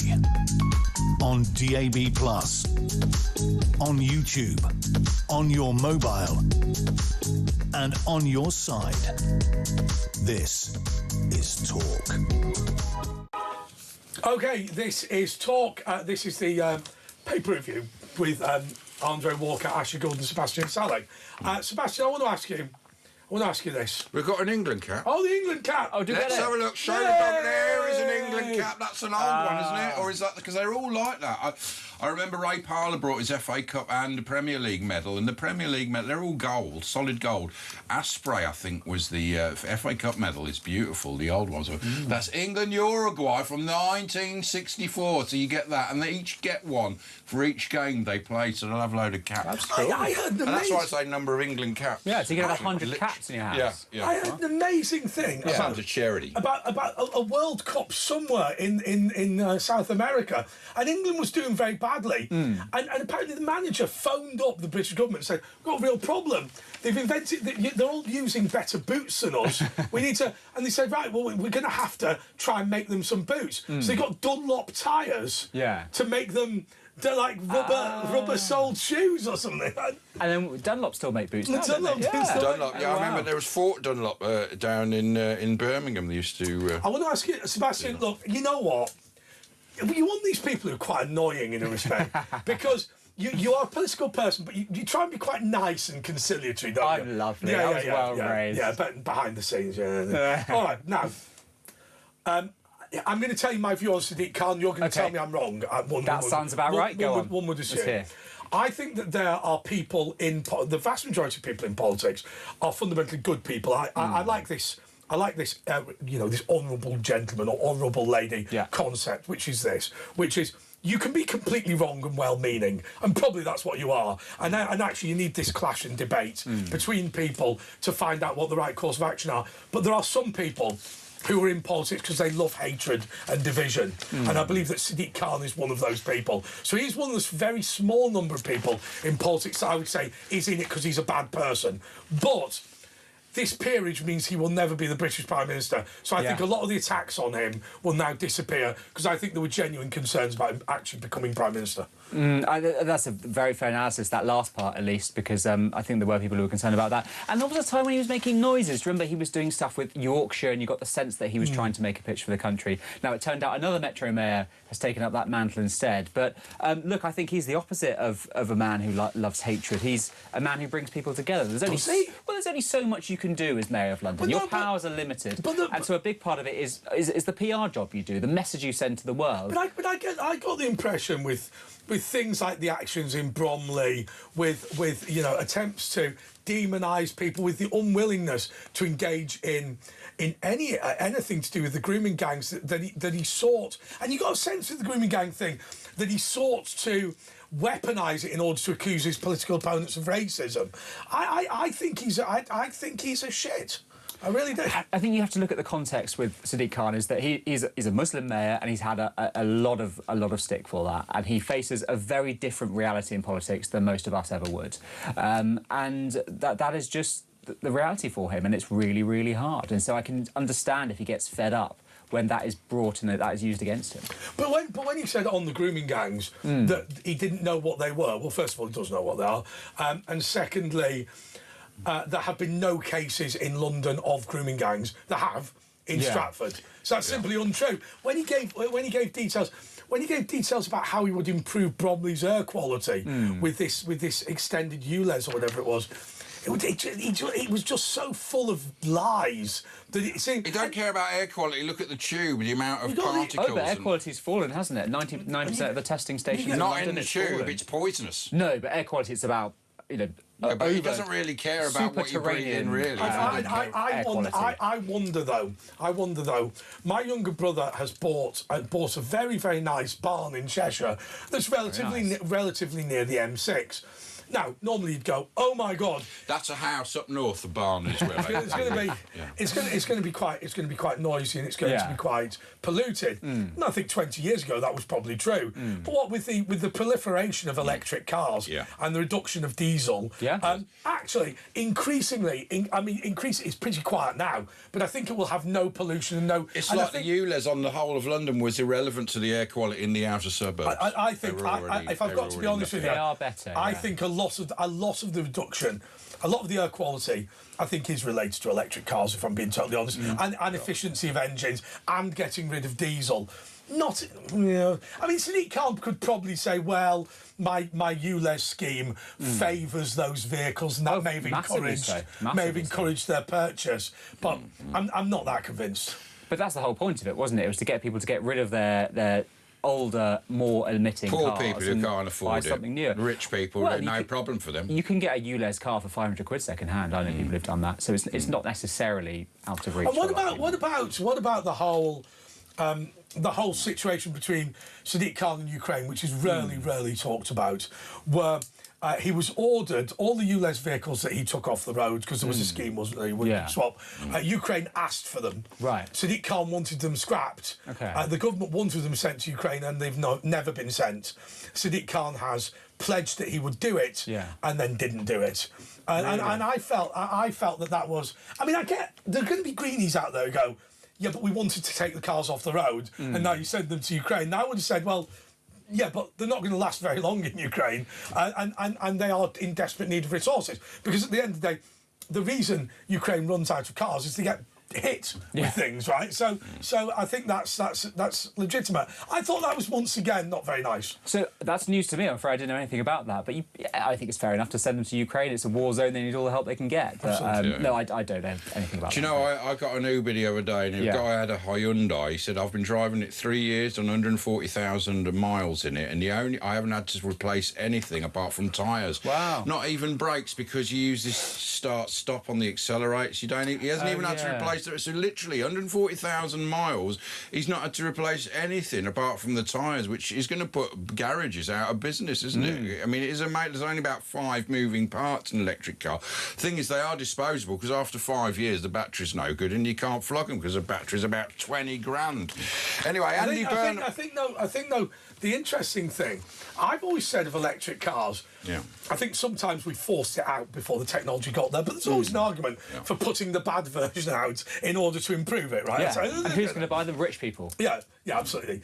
I think I conceptually I get an electric car because if you think about it, right, let's be honest, engine is a power station, right? So instead of having 4 million power stations on the road, just have one in Cumbria. And that to me sounds more efficient. Just the thing is, we shouldn't be plugging them in. We should be driving to like a BP or an SA. You drive over a square, it takes out the battery, puts in another battery. Then the car actually mechanically would be saleable because the battery's never there. That's the way to do it. And you fill up in 2 minutes. You know, well, that's what we had 150 years ago with the electric taxis in London. I should stop in 1870s. Have you seen his face? How much makeup have you got? Well, what's happened is it look like hold on. You look like an Oompa Lumpa. Yeah, well... No, what's he Have doing? I got the wrong colour? Who's I did that once. It was terrible. I had to choose my own makeup. Well, we've had to do that. Anyway, Burnham is about... like an Oompa Lumpa. Oompa, dippity. I did do that, didn't I, about a year ago? Anyway, no more makeup. No. I'm addicted to it.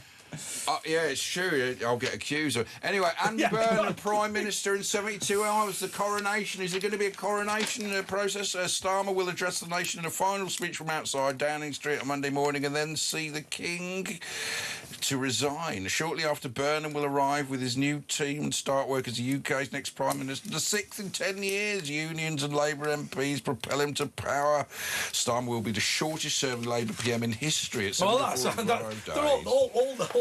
those records are going on. Apparently, it's all this trouble now because there was talk he wants Shabana Mahmood as Chancellor, but Burnham faces, according to the Times, faces left-wing revolt if Mahmood is made Chancellor. useless, and the party's divided about it. But they're revolting, the Labour MPs. Surely they should be happy because they hate her views on immigration, and she won't. But the markets like it, don't they? They've gone up a bit on the suggestion of Ed Miliband they would collapse, but they like this idea of Shabana Mahmood. Ed Miliband would be a disaster.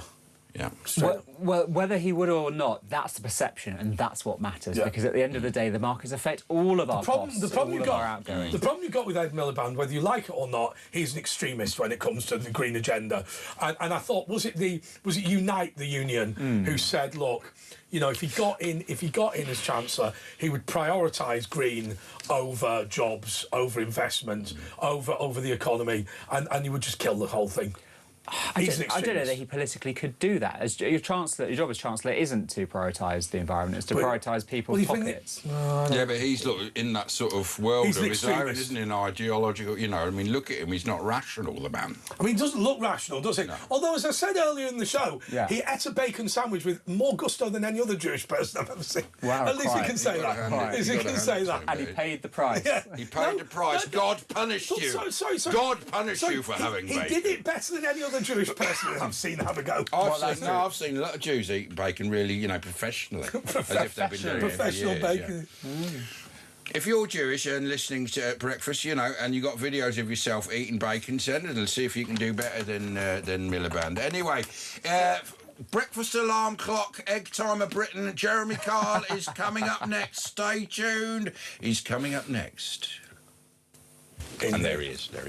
Hey. Right, so anything else? You got a minute left? We also got a minute left. Your final thought. Oh, final thought. I forgot to bring a final thought. All right, I'll tell you what. Go on. Important thing tonight to say. You are a Labour Party member. You've got 30 seconds. Yeah. Are you happy or sad? Am I happy or sad? I'm hopeful. Okay. I'm hopeful. We don't know a whole lot about what's going to happen because Burnham hasn't laid out his stall yet. But we know it's going to be red-flavoured, and I like red-flavoured. He won't label people far-right, though, who disagree. He's a nicer man. Well, what I would say to that is if you don't want to be labelled far-right, don't be far-right. Well, you don't have to be to get labelled far-right these days. I get labelled it all the time. But Hope Not Hate have not included me in their report. He's very hurt by that. Yeah, at the state of hate, I write to put in a call? I write to them. I know a really hateful bloke. I write into them every year to say they never include me, and they appear to have concluded. Anyway, look, we're out of here. Thanks for listening. See you again soon. Join us. 499 1000.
across the UK.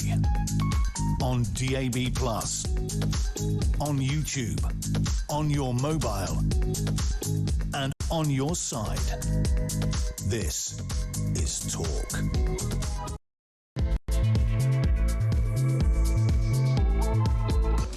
Okay, well, it's 03444991000 is the number to call. We've got one slot available for you to call in.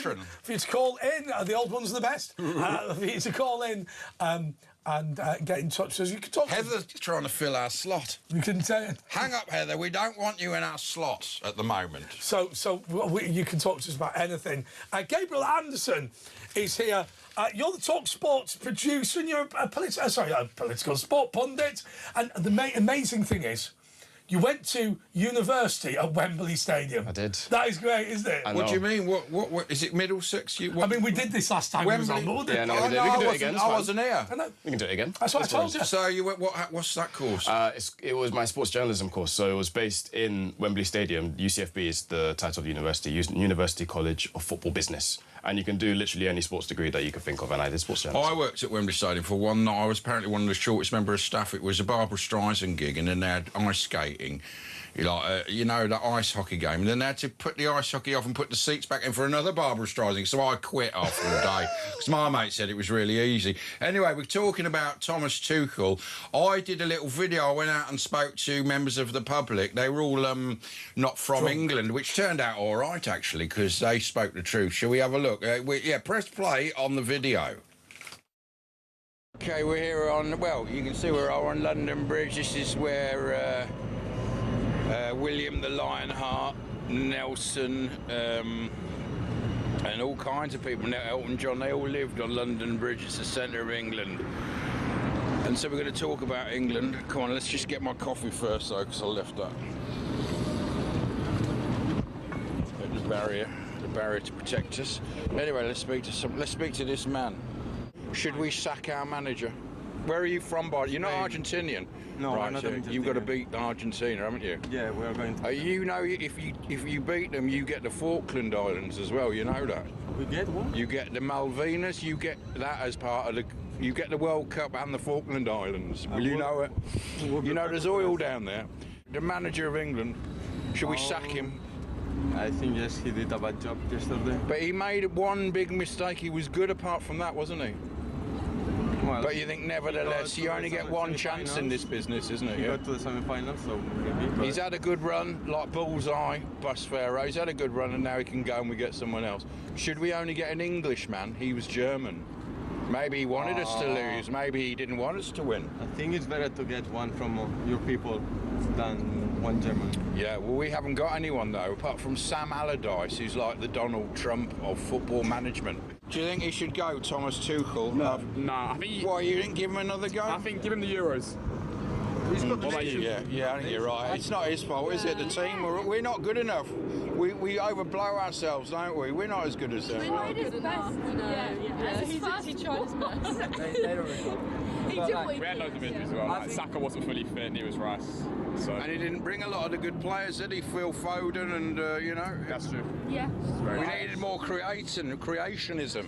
Argentina are a way better side. Exactly.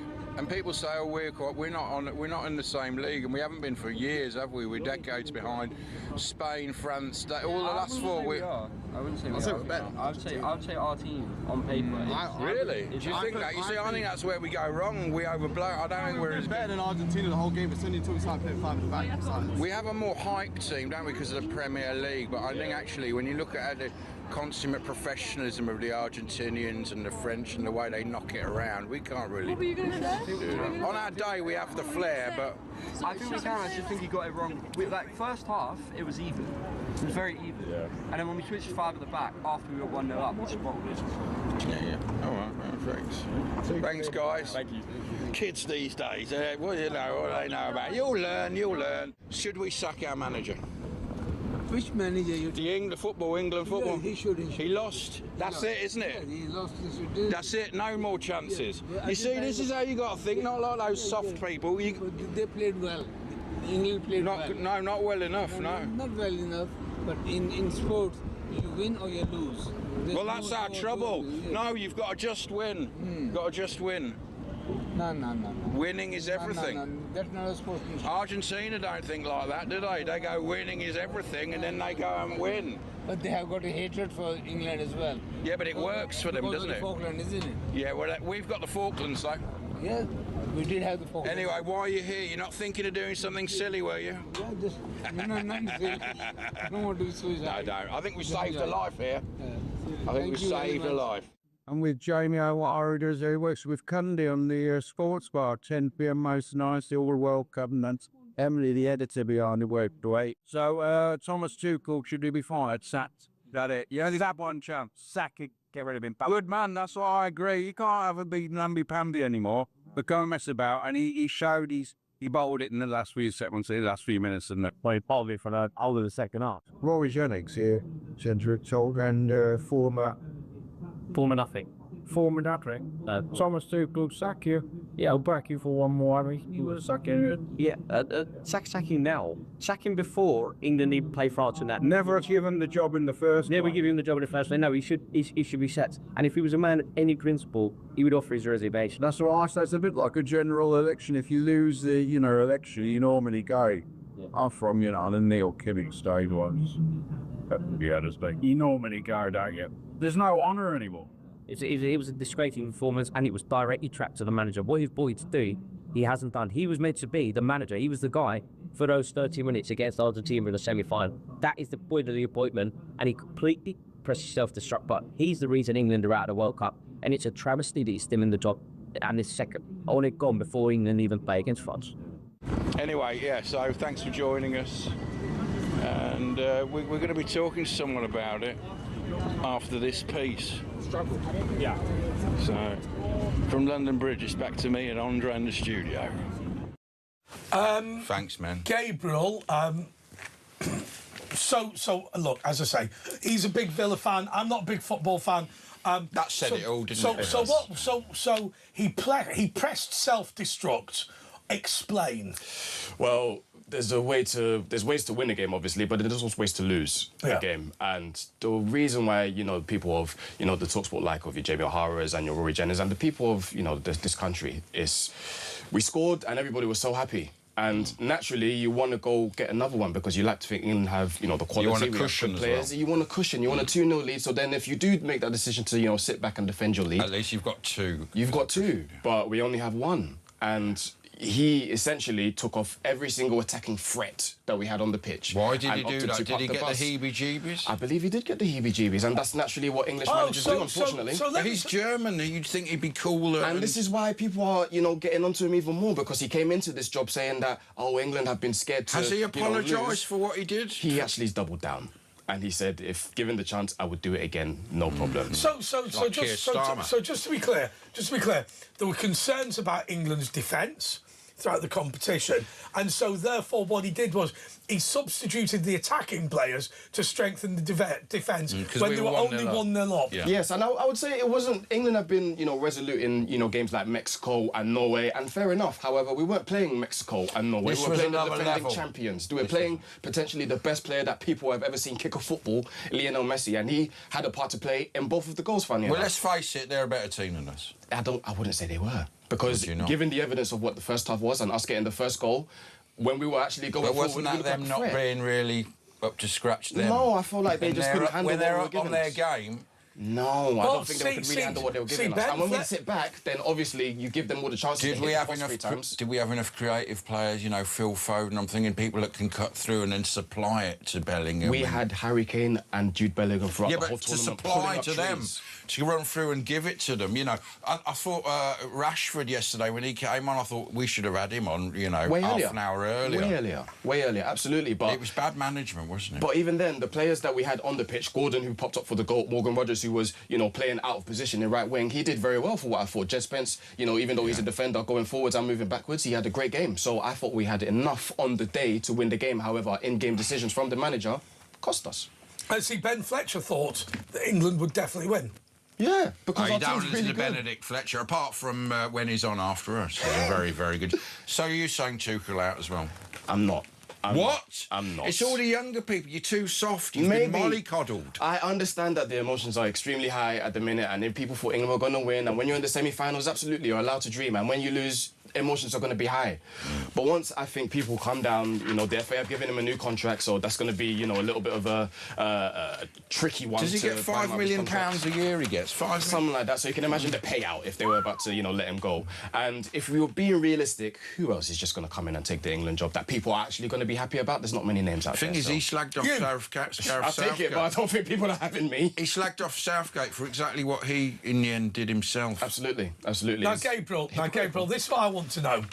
I understand why the governing body of football have to behave in a certain way. Yes. Because they are the regulator. This does not bother me at all. Right? Argentina holds up a sign. Look, they were always going to do it, right? Beating us, to them, this is like beating Germany, right? You know, that war in the early 80s, and I know you're not massively political and certainly not old enough, but that war was a disaster. He's a lot older than he looks. They invaded the Falkland Islands and left conscripts to take on British professionals, which was a complete disaster.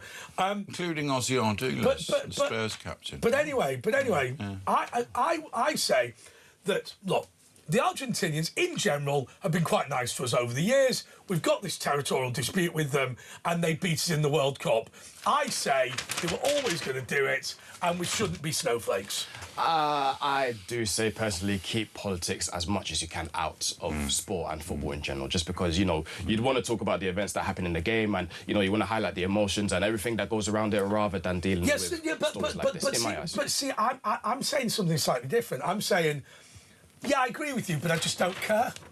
Do you know what I mean? I don't, you know, maybe it's me having the blinkers off, I don't know, but maybe it's a story that, you know, that doesn't gravitate towards me. I understand why some people would have some sort of, you know, emotional connections to, you know, pride and everything that comes behind it, but like I said, if politics is out of football... But let me ask you about politics out of football. So, here's an interesting one for you. After the 7th of October attack on Israel, Wembley Stadium, which, of course, you know very well, was not lit up in the colours of Israel. However, it had been in the colours of Ukraine when Ukraine was invaded. Now, Danielle Nichols and I presented a show at that point. Her husband is the assistant manager of Hull, though he wasn't at the time. Okay.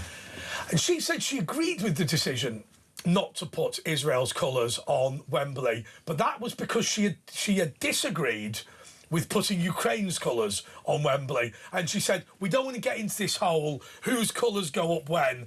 Actually, we're just not going to have any of them under any circumstances at all. Where do you sit on it? I would have to agree on that standpoint, to be honest. Like, you see, like, for example, when England are playing, you see the Shard and you see the London Eye, you know, illuminated in all of England's colours, and that's because it's supposed to be, you know, in support of the team. And I understand the gesture around, you know, putting colours to illuminate light on a situation and things like that, but I like to think that, you know, my stance always has been keep politics away from football. Yeah, because I keep it directed to the sport, then I have no problem. I think the great difficulty you have is then who do you put the lights up for and who don't you? And that is what's why important and what's not. Well, also like the 72 Olympics when, you know, Israeli hostages were taken and murdered, and they don't even commemorate it at the actual Olympics. In fact, the games continued in Munich as they were being held hostage in the Olympic Village, and it's always a sore point. They never really commemorate it, you know, even on anniversaries at the Olympics where it happened. I was watching a documentary about Moshe Dayan, the Israeli... With the eye patch. Yeah, well, they used to go, apparently in the 70s, they used to go, oh, Israeli! But Moshe Dayan, who, let's be clear, was no left-winger, he said... no left eye, either. 72 Olympics, and the German police in Munich are failing to free the Israeli hostages. And he said, well, this is perfect. Let's get the Israeli Defence Force to invade Munich, the home of Nazism.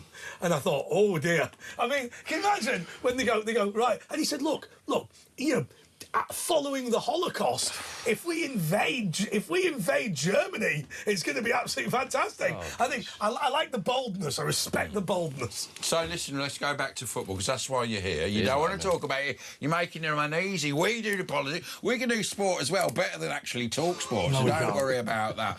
But anyway, let's talk about. We don't care about third place. We never care about that. We're going to be playing on Saturday. It's the losers. Somebody said Somebody said, Tuchel out, Harry Redknapp in. I love Harry Redknapp, but I'm not sure. When you say there aren't many people, is there any people who could really do it? Yeah, there are people in the Premier League that are, really, really good managers. Sean Dyche. Yeah, maybe. One of the holding points is that I'd like to think that the next manager should be English, just because normally when you try a manager from another, country, it's not the same way. No, you're right. Brian Clough's the best manager we never had. But is he named? Isn't that bloke named after a terrorist organisation, Sean Daesh? No English managers ever won the Premiership. No. Premier League. No. Well, tell it the final. It's going to be Argentina, Spain. It's going to what's your call on that? I can't remember the last time a team went back-to-back champions, so I'm naturally even going to side with Spain. And you'd like to think that they were, you saw the game against France, who were supposed to be the prohibited favourites, supposed to be one of the invincible teams, best attacks that we've ever seen. They were controlled. And Spain made it look easy. Gabriel, though. I'd like to think Spain are going to win. You are very good at football, but you're no good at maths. No. The probability of Argentina winning is unaffected by the previous win. Absolutely, but there is a probabilities numbers thing. I mean, have you never seen? No, it doesn't exist. Russell Grant. You are just as likely to win the lottery with 1, 2, 3, 4, 5, 6, 7, 8 than you are. If you want. I got my ticket when I leave here, and I once saw 11 Reds in a row at the roulette table. How did you? Yeah. But I think what we're going to do with Gabriel Anderson, we're going to say, you're very good at football, but your knowledge of mathematic probability is at best perfunctory. My GCSE performance actually mirrors that, so there you go. It does. Do you know what? What can England look forward to now, football-wise? Getting knocked out in the quarters or semi-finals. I mean, third place and the growth of the younger players in the team. At this moment in time, look, there's not a lot to be looking forward to. So we've got France for third place on Saturday, haven't we? We absolutely do. Will we win? And will we get any good? I don't know how. Tuchel's already said that there's not a lot of people that are egging towards playing for this game, and people are going to be wanting to play for the Premier League season. It's been a long season as it is already, so training. There's a pride in it. Basically. Sorry, they're not going to turn up. They will. I mean, they will. It's the worst game a bit in of football. Yeah. Why? But it's the third. No one remembers who comes even second. It's either you won the World Cup or you didn't. It's simple. And that's the mentality. That's the mentality. And you see it these days as well. When players come and they lose in the final and they put the silver medal on, they take it straight off. You shouldn't even, in the old Olympics in Greece, you didn't have first, second, third, you just had winner. Everyone else was a loser, and that's what makes winners. Mind you, actually. I mean, I suppose it's like... Yeah, I suppose it's probably like receiving a certificate for having your hemorrhoids removed, which is like... Yeah, I've got mine on the wall. I was here on this day. Yeah, can you imagine, congratulations, you've lost. But it's not even congratulations, you've lost, it's can you play the other loser? Do you know, it's interesting talking about this, because in Wimbledon going on at the moment, obviously, it used to be in the very old days, like, 80 years ago, that the final would be... Whoever won the final wouldn't play in the next knockout stage. They would all play for a knockout, and the winners of that would play the last year's winner. And there you go. So that's interesting, isn't it? You reward winners and you don't reward losers. Yeah, but the problem is, God rest his soul. What if you found the tennis equivalent of Ricky Hatton, who was he always got quite big since that. They do. Some of the tennis. I get it, but you got. No, the worst one. If you do not want to be fat. And I'm fat, but if you do not want to be colossal, my advice is avoid rowing, because everyone I know who does rowing at university, when they stop, because I spoke to an Olympic swimmer, and I said to him, it must be very difficult, all those years of having to eat the right thing. He said, no, not as a swimmer. He said, I burn 6,000 calories a day. Yeah. He said, I can go for kebabs, he said, I remember the swimmers that have 10 chocolate bars and everything. I've got to get up at 5 in the morning. He said, the worst thing was when I left the Olympics, when I left doing swimming properly, when I retired, he said, I halved my daily intake of food and got fat. He said it was awful. Wow. Awful. And on that bombshell, thanks for joining us. Can we have more updates from... Yeah, we want you on more regularly. Thanks, James. I appreciate that. Anytime. So you'll produce breakfast. So what's going on tomorrow on breakfast? It'll be a little bit more fallout to the England game, a little bit of build-up to, like we said, a nothing game between France and, I guess, building up to the Premier League season. How do you manage to produce? Because what do you do, phone somebody at like 2 in the morning to book them? If you know what you're doing, you're doing it a little bit. But if they're in America, you know, they're 6 hours, 7 hours behind anyway, aren't they? As well, not easy when they're in America. But we're coming home now. You so can't don't worry about understand them. Yeah, we're coming home. They're coming home. They're going home. Anyway, it's talk. It's all about your calls now. Andre and Ash will be back after this. We'll do.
Across the UK, on DAB+, on YouTube, on your mobile, and on your side.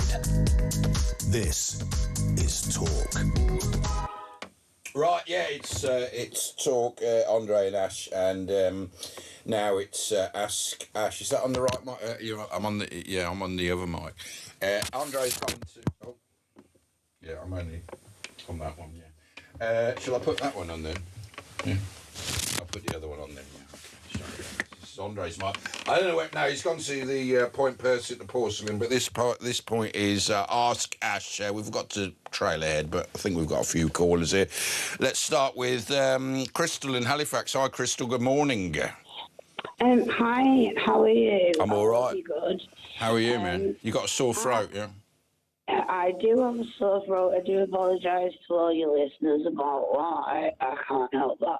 I am, however, very concerned about a certain issue that I have discovered just by myself. I know you're not really supposed to approach teenagers under 18, but I have been, and I don't approach the mid-ones. That would be intimidating.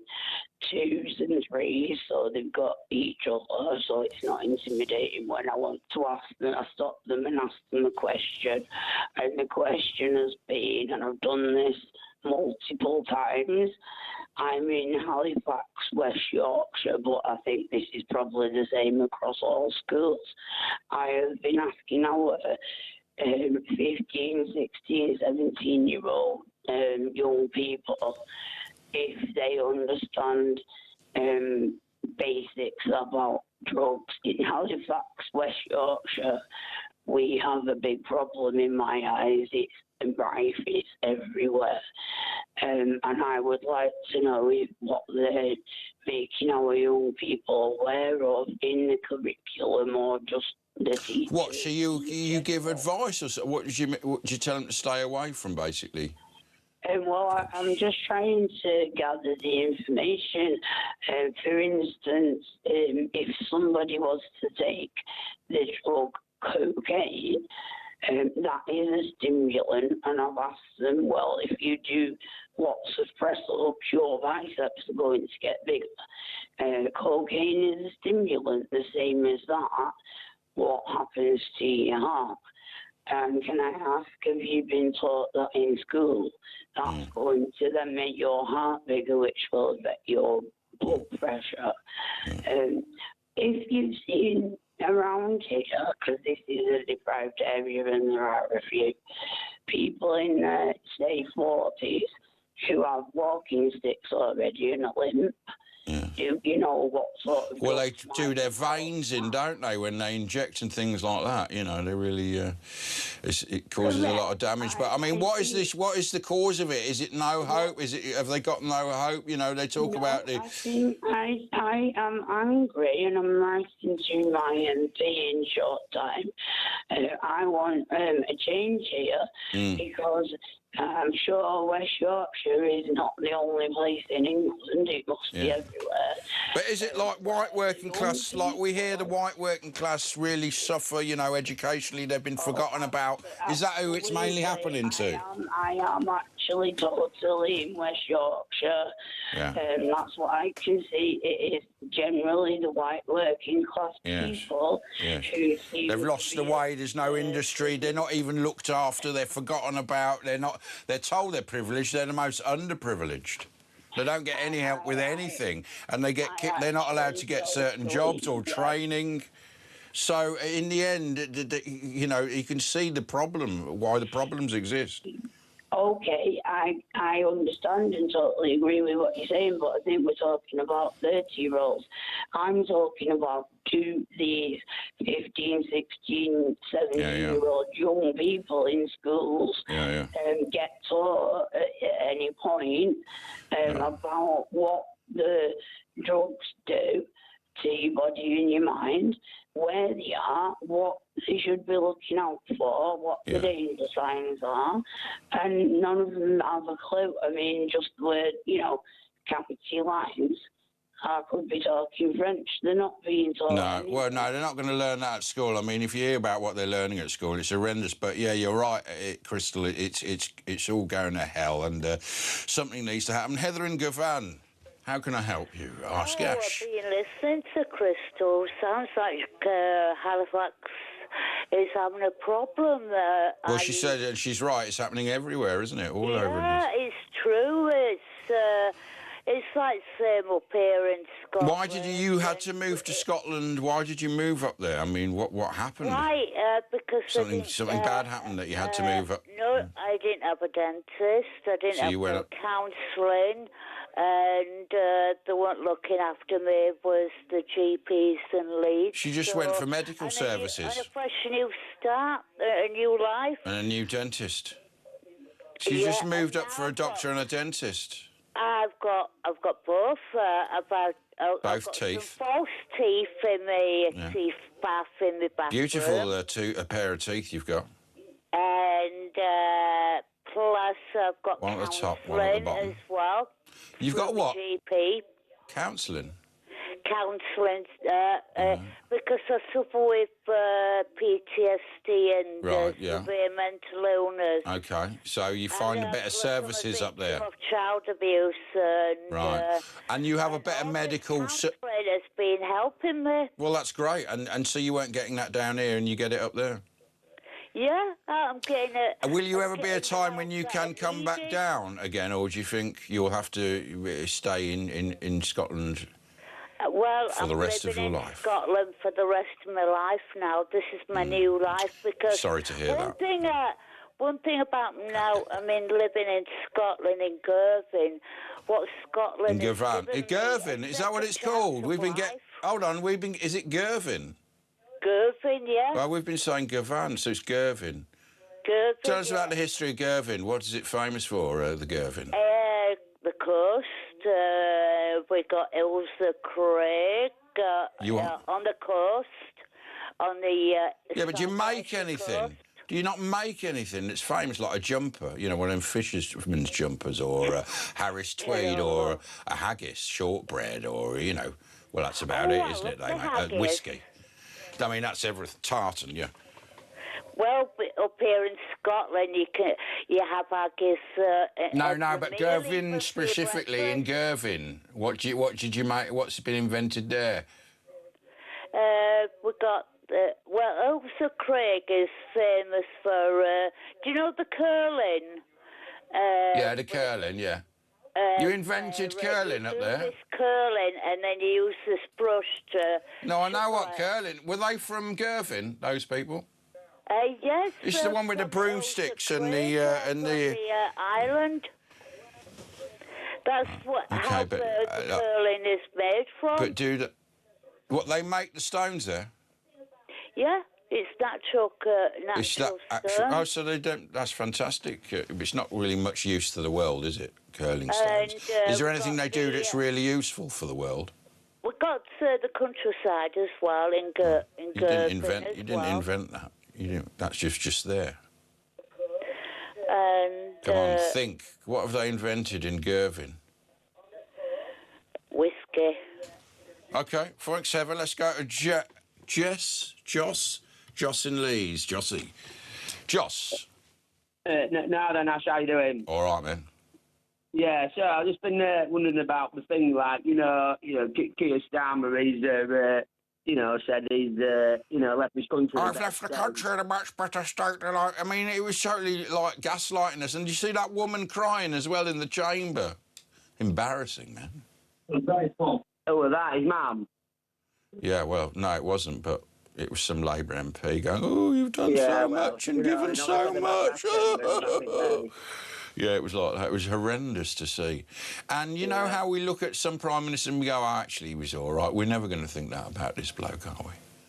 Well, you know what? No, to let Jimmy Savile off with it and that, didn't he? You know what I mean? It takes one to know one. And loads of other things as well that he did when he could have done something. I mean, look at the rape gang inquiry that they tried to... you know what I mean? It's just wrong, isn't it? He's just wrong about it. But what about Burnham? What do you think?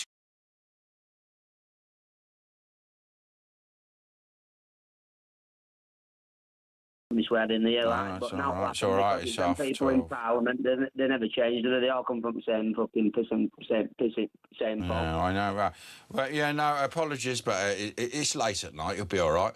Right, let's talk. Are we going to say? We got Graham. Can we just get Graham on? He's our show troubadour. He's basically the British Bob Dylan. Graham, it's Graham. Let's have a look, Graham. Oh, is he gone? Where is he? No, he's not there. Right, well, we'll get him back. 0344 499... Oh, we have got him. Graham. Our show troubadour. The British Bob Dylan. What you got for us, Graham? Is it about the football? You got a little song for us, or are you going to make... It's about Kylie Minogue, the famous singer. OK, here's Graham's song about Kylie Minogue. Take it away, and we'll go into a break. Have we got any reads to do over Graham's bed? No. Oh, Kylie and Graham, two lovers. Kylie and Graham, true lovers. Kylie and Graham, star lovers. Interesting when you say Kylie and Graham, lovers in the air. Oh, Graham and Kylie, true lovers, true lovers. This is a song about you and Kylie becoming lovers? Yeah, well, OK, carry on with the song. I like it. Yeah, carry on, Graham. I'm going to be contacting her soon, I wouldn't do that. She has got a very good legal team, but a song is all right. Graham in Northolt, carry on with your song about your fantasy relationship. You will fight for your honour. I miss you so much. Oh, it's Kylie and Graham. He's never met her. They have both fallen in love. Better to humour him, isn't it? I would like to find you. I would like to date you. No. It's both our glory of love. This is all just a song, an imagination. That will never happen. Anyway, make sure you stay with Talk and Talk Sports for all the World Cup coverage, including Saturday, third place against France. I really do like you, my friend. And, of course, Sunday night football. All matches have been on TalkSport and they've covered it better than anyone else. So make sure you stay with us. Forever and ever. Oh, it's me and my Kylie, because I love her. Woo! Carry on, Graham. Well, I love you, Kylie. Well, I love you. Anyway, look, shall we take a little break? We'll take a little breaky. We have got a competition. Carry on, Graham. We're going to use you as the music bed.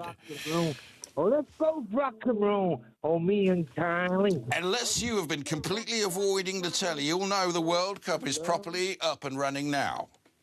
Graham, carry on. Lovers, me and Kylie. We're marking a huge month of football here on Talk by giving you the chance to bag £26,000 tax-free. Oh, Kylie, I love you. Just pause for a moment and imagine that 26 grand dropping straight into your bank account. Oh, Kylie grand. What would you do? Clear a chunk of the mortgage, get a proper holiday booked, or just give yourself a bit of a breather? I love you so much. If your account could do with a serious boost this summer, here's how you can enter. For your chance to win, visit talk.tv/win or text TALK to 83338 by 6 p.m. on the 20th of July 2026. Texts cost £2.50 plus your standard network rate. Or send your name and number by post to Comp 1 PO Box 3190, Colchester CO2 8GP. To arrive by midnight on the 23rd of July 2026. 18 plus, UK residents only. So for your chance to win, text TALK to 83338 now. This is a network promotion, full T's and C's at talk.tv/win.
Across the UK, on DAB+, on YouTube, on your mobile, and on your side. This is Talk. OK, let's ask Asher Gould something, because we've got a message in. Hey, Ash, this is from Catherine. What happened to Janice? I don't know. Who's Janice? Well, you know Janice. She's our friend who calls in because she hasn't got a radio to listen, and she called in recently, and we're wondering why she hasn't called back. So give us a ring, Janice. Did she say she was ill, but she wasn't going to hospital? And you tried do you to remember we tried her? to talk to her, and so now everyone's worried, because we haven't heard from her. So do you give us a remember ring, Janice. that very nice lady from Ireland who was the Duke of Edinburgh's private secretary, and then one day, or one of his secretaries, and then she stopped calling, and when you worked out she was dead. No, I don't know. No. I mean, people do die watch and listen to the show, right? Yeah, more often than not, actually. OK, why don't we go with John in... Staffordshire. Jean. Hiya, how you doing there, fellas? We're all right, We're all right. Whoa. What's up? Yeah, I just want to point out one simple fact. Everybody's getting really annoyed about this Argentinian flag that they put up after the... Are they? Why? I don't care. No, I don't, but I just want to point out one thing. The last time, without writing on it, that the Argentinians put that white flag up was in 1982 when they were in Port Stanley. They surrendered, they're waving another white flag, the irony of it. Foiled again. That's all I want to say, fellas. Nice one, well pointed out, John. Nice one. Yeah, they flew the white flag again without the fools.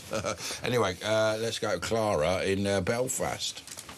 Oh, hello. I just want to let you know that in the future, the World Cup will be won by people by teams who don't have managers. All you need is a good kit man. If these guys are professional players, they don't need a manager. Yeah, you're right. So they just need a good kit man and physio. They need a good kit man, a good physio. Why not have a manager? Yeah, manage himself, the captain No, and that, yeah. They don't need a manager. They have a captain. They need sports psychologists. They need all these kinds of things. They don't need a manager. Does any major football club in the world not have a manager? I mean, I don't know. No, maybe that's where they're all going wrong. It's the future. It's the future. When did you have this premonition? Did you dream it? What happened that you came up with this amazing idea? My background is a bit of sport. I did a degree in sport, but I tell you this for fact of God, England don't need a manager to have good players. Yeah. Teamwork, well, it's interesting when Belgium didn't have a government, it ran better than ever. So the Moscow State Orchestra under the Soviet Union had no conductor. And I don't know if other orchestras followed suit, but what they were required to do in order to play successfully, they all had to watch each other for the cues, but they said they didn't actually need a guy conducting. Like a band doesn't have a conductor. Correct. Like a band, yeah. Yeah. So I suppose the reason I'm saying that is that somebody came along, namely the Bolsheviks, and said, well, actually, an orchestra doesn't need a conductor. And everyone laughed. And then somebody successfully did it. So I don't see... But then again, aren't you actually saying that you are combining the role of manager with captain? There has been player managers. I remember Roy Race from... these guys are professionals. It's not... There are player managers occasionally. Hang on, was that Roy the Rovers? Well, yeah, but that was fictional, but there have been real ones. Exactly. They're not under 13. They know what they're doing. They're professionals. They work in other clubs. Yeah. They know what they're doing. But the idea is not the idea of a football manager. It seems to me, and I don't know much about football, is not that you are more professional or unprofessional than the players. It's just that you need somebody to coordinate all of them together. Interestingly, there have been successful managers that weren't ever in the football game. I mean, Jose Mourinho is probably the most famous. He just sold hot dogs, and he was just good and worked under Bobby Robson and became an amazing, one of the top leading managers to this day. It's a gamble. Never played football in his life. Well, he just doesn't know what... Yevgeny Prigozhin... Diana Ross. Yevgeny Prigozhin was a hot dog salesman and he invaded Crimea. That's right, and then got blown up in a plane. So was David Van Day from Dollar. He sold spattered Savaloys on Brighton frontispiece. He's a bit weird, though, isn't he? He is, yeah, he came in once. Anyway, thanks, Clara. Another satisfied customer. Let's go. No, I don't think you should do that because it's 44. Clara? Why don't we go to the break? Can we go to a break? Clara, do you want to take us to the break? So you're listening to Andre and Ash on Talk. You're talking TV. You're talking Turkey. You're talking Andre and Ash. You are talking break, baby.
across the UK. On DAB+, on YouTube, on your mobile, and on your side. This is Talk. Kenny Dalglish was a player manager, and apparently it wasn't too bad. I've got a story about Kenny Dalglish. That's right, Kenny Dalglish. I've met Kenny Dalglish twice, and on both occasions, I've offended him. I didn't mean to. He's very sensitive, isn't he? My microphone off. Oh. I knew Kelly. She used to present in this parish. Kelly Dalglish. She used to see her. She's lovely, Kelly. But in a minute, let's have a look at what's your Kenny Dalglish story then. Tell us how you were twice offended. It wasn't that. So I can't remember the second time. The first time I met him, so I've met him 3 times. Yeah. First time I met him, I got him to do an autograph for my dad, but he was so drunk that that the autograph wasn't very good. Yeah. Now, he had no duty to be sober. He was sat in a bar having a drink with his mates, right? So it didn't matter. Yeah. So the next time I met him, I went, oh, hello, Kenny. I met you once before. You did an autograph for my dad, but it wasn't very good because you were drunk. And he went, hey, saying I'm drunk, eh? He was really offended. Really offended. It's quite offensive. Well, it's not offensive. Oh, I didn't mean to be. And he went, well, your shirt looks... You could have been a bit more like, I lost it, or I felt I dropped it, because I was drunk. He said, well, your shirt looks crap. I thought, oh, well, that is hurtful, and so it just spiralled, and then he obviously had a chip on his shoulder about it, and you don't even remember what the argument was, probably. The second time I saw him, yeah, and it's just... was he scary? Was he? No, I mean, he seemed like quite a nice bloke. He wasn't, not Graham Souness, is he? You might be scared then. Graham... Suey at you. What is Graham... Is Graham Souness really bad? Suey, yeah, you wouldn't want to mess with him. Why? Well, he'll clatter you. Really? You know, some of these footballers, they do sliding tackles in bars. I've seen it. Yeah, they'll go, you see that guy over there? Do you want me to take him out? And his mate goes, yeah, and they do this sliding tackle in the bar. Right, Luke in Bromley, you on Talk? Hi guys, yes, Morning. I'm back. I thought I'd just phone you.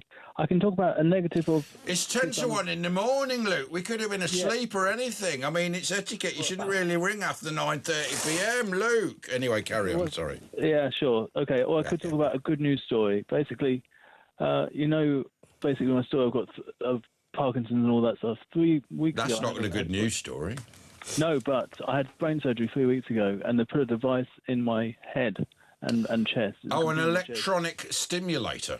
DBS. I've got one then. Deep brain stimulator. I know, yes. So it basically, as soon as you flick the switch on, the shaking stops like an electron. More than that, I because I had to come off the tablets 24 hours. I needed a wheelchair to get into the hospital, and I ended up walking out. Wow, this is amazing. So tell us, is it like you haven't got Parkinson's now? Then has it really changed your work? I've still got Parkinson's, but obviously, as I can walk and talk and... So you've got no symptoms of it? Let me ask you about Parkinson's. So, I know this sounds stupid. We all know you get shaky. What is Parkinson's? Do you mind me asking? Parkinson's is about 45 diseases in one. It's caused by lack of dopamine, which connects which is electricity between the neurons. So you basically... It's motor neurons, isn't it? It's the myelination. So you can't coordinate your movements. Your muscles get a bit stiff. There's 45 drop foot, draw. There's all sorts of things that can happen. But obviously, the more motivated you are, like I am, then hopefully the less, the more you can keep fit and active and try and keep them. And is it degenerative to the point of being life limiting? Yeah. Yeah, right. But will this machine? This DBS computer, which is in my chest with wires which go up through the neck, through the artery into the brain, it's put me back where I was probably 5 years ago. I'm now walking about without. Well, I'm back on a little bit of medication. And will it continue to work? I mean, what's the 25 years? 25 years. And will the underlying problem get worse, but it's just disguising it, or will it now stay at this level? That's some good questions coming in here. So I've still got Parkinson's. There's going to be some Parkinsonisms, but the mobility's improved. And, when you can walk about and you don't have to sit down so much, you can turn that into better muscle, better core strength. You can get sort of depression, all that stuff. And when you just feel better about yourself and you can move about, then you obviously make yourself... Yeah, but not only that, I mean, of course, with this age of AI, the computers and the AI brains are going to work out drugs and things that will be able to cure you, and this will keep you going for the years that are needed to get this cure reversed. I agree with that. Actually, the stem cells, something like that, may be able to reverse the damage caused by it. Yeah, the tablets... What was that? Have you got a parrot? Well, my son walked into the room and I made him jump because I'm sitting in the What's it? How old is he? How loud is he? What's that? How old? No, is how he? old is he? 19, but 17? He's upstairs. He's 19. Go to bed. No dinner. Yeah. No, parrots do live a long time. Look, sometime I'll come in and talk about it if you like, because more. Yeah, it would be great actually. Well, now you can come in because you can walk properly. Yeah, that's amazing, is it? I mean, honestly, listen, my wife had to push me in a wheelchair into hospital because obviously I hadn't been on tablets for 24 hours, so I couldn't. Yeah, and then you tap danced out of it. I walked out without a walking. Was this stick. NHS or private? NHS. I mean, you know, God bless the NHS. You know, some things I don't get right, but no, we should get you in. And what is the risk with the operation? It sounds quite risky because it's wires into your brain. What was the percentages of it all going pear-shaped? 2% of it going pear-shaped. Oh, that's 98% success rate. And what is the 2%? What would happen if it went wrong? That's like, well, you could have a stroke or something like that. You know, obviously bleeding on the brain and things, but you know they cut. They're on top of those things, but they carefully. There's 160,000 people with Parkinson's. They do 15 a year at St George's Hospital, and I was one of them. Yeah, fantastic. Well, that's fantastic. I'll It's just a shame they can't do more because there's thousands of people that could benefit from this. Well, that's right. And I've been asked, I might be put onto the patient advisory board because they really like me. Obviously, I'm selected and stuff because I can feed back good stuff, and I'm of an age. Well, here is a good thing. If we do a segment on Talk about it, then we can give you the clip of it, and you can send it to the NHS, and we can circulate it around. Marketing is my middle name. Indeed.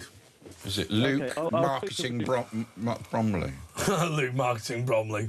All right, well, thanks, Luke. We'll definitely get you in then, man. That'll be good. We'll arrange that. Grace is in London. Grace, you're on Talk. I am in London, but I'm curious as to how it is that I am just in London, but Luke's in Bromley. Right, well, we're going to change it. Right, OK. So can we change it on the system? Can we get Luke back?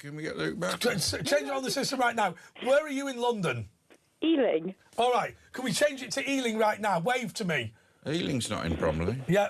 So the reason is this. We've got a telephone system here, and when you phone in, what actually happens is, should we give away the secret? No, we're going to give away the secret. What happens is, the first time you phone in, they write down your name and location. Now, sometimes what happens is, your location has changed, and we still don't know, but we have to change it. Also, what happens is, the person you're talking to gives you a score out of 10 to see how good you are. So if you're not very good talking to the person... You've got a 3. Yeah, you are not going to get through to Andre. Anyway, Grace, how can we help you on this great morning? I was intrigued by the discussion earlier about the kind of interesting contradiction that we have going on, whereby some people are wanting to be as tolerant as possible towards Islam, but also want to be really tolerant towards the gay movement. Yeah. I don't want to say movement in a way. You can't have one with two. I'm not trying to imply that gay people are part of a conspiracy, but let's say pride parades, for example, specifically, and how there's a bit of a difficulty there. And I think Andre made a very good point that, to an extent, the kind of liberal attitudes that we have in this country have been shaped by one view of God, which is that he loves human beings and he... No, it's been a godless view, hasn't it, that's brought us to where we are. People who mock God, as Ken would say, and he's right in that way. This is why we've ended up in this society. People not going to church and not, following God, looking at it as unfashionable and ridiculous to believe in that sort of thing. And that's where we've ended up with this immoral Sodom and Gomorrah that we live in. I think God gives us guidance about things like sexual relationships and says you should restrict sex to marriage between a man and a woman, but he also does let people decide, and he also says that we should treat people with decency even if they aren't following his guidance, and that is in contrast to the kind of religion that Hamas would want to impose. Yes, well, it's fair to say that. Well, look, let's just be clear. When Margaret Thatcher was interviewed and she was asked what is the most important thing in Christianity, and she said choice, that is in stark contrast to the word Islam, which means submission. Now, both of them are intended to build a relationship with God, but they take a fundamentally different approach. If you think about it, Christianity takes the approach of you understanding and learning about God and choosing to be a good Christian, whereas Islam, through Sharia law, forces you to be a good Muslim at the point of potentially the death penalty. And I think actually, and I don't mean to be critical of anyone, I think that that reflects the time at which these religious texts were laid down. The New Testament was a period when Jesus was attempting, I would suggest, to diffuse a potential war with Rome, whereas Muhammad was trying to encourage a war with those he saw as the enemies of his tribe.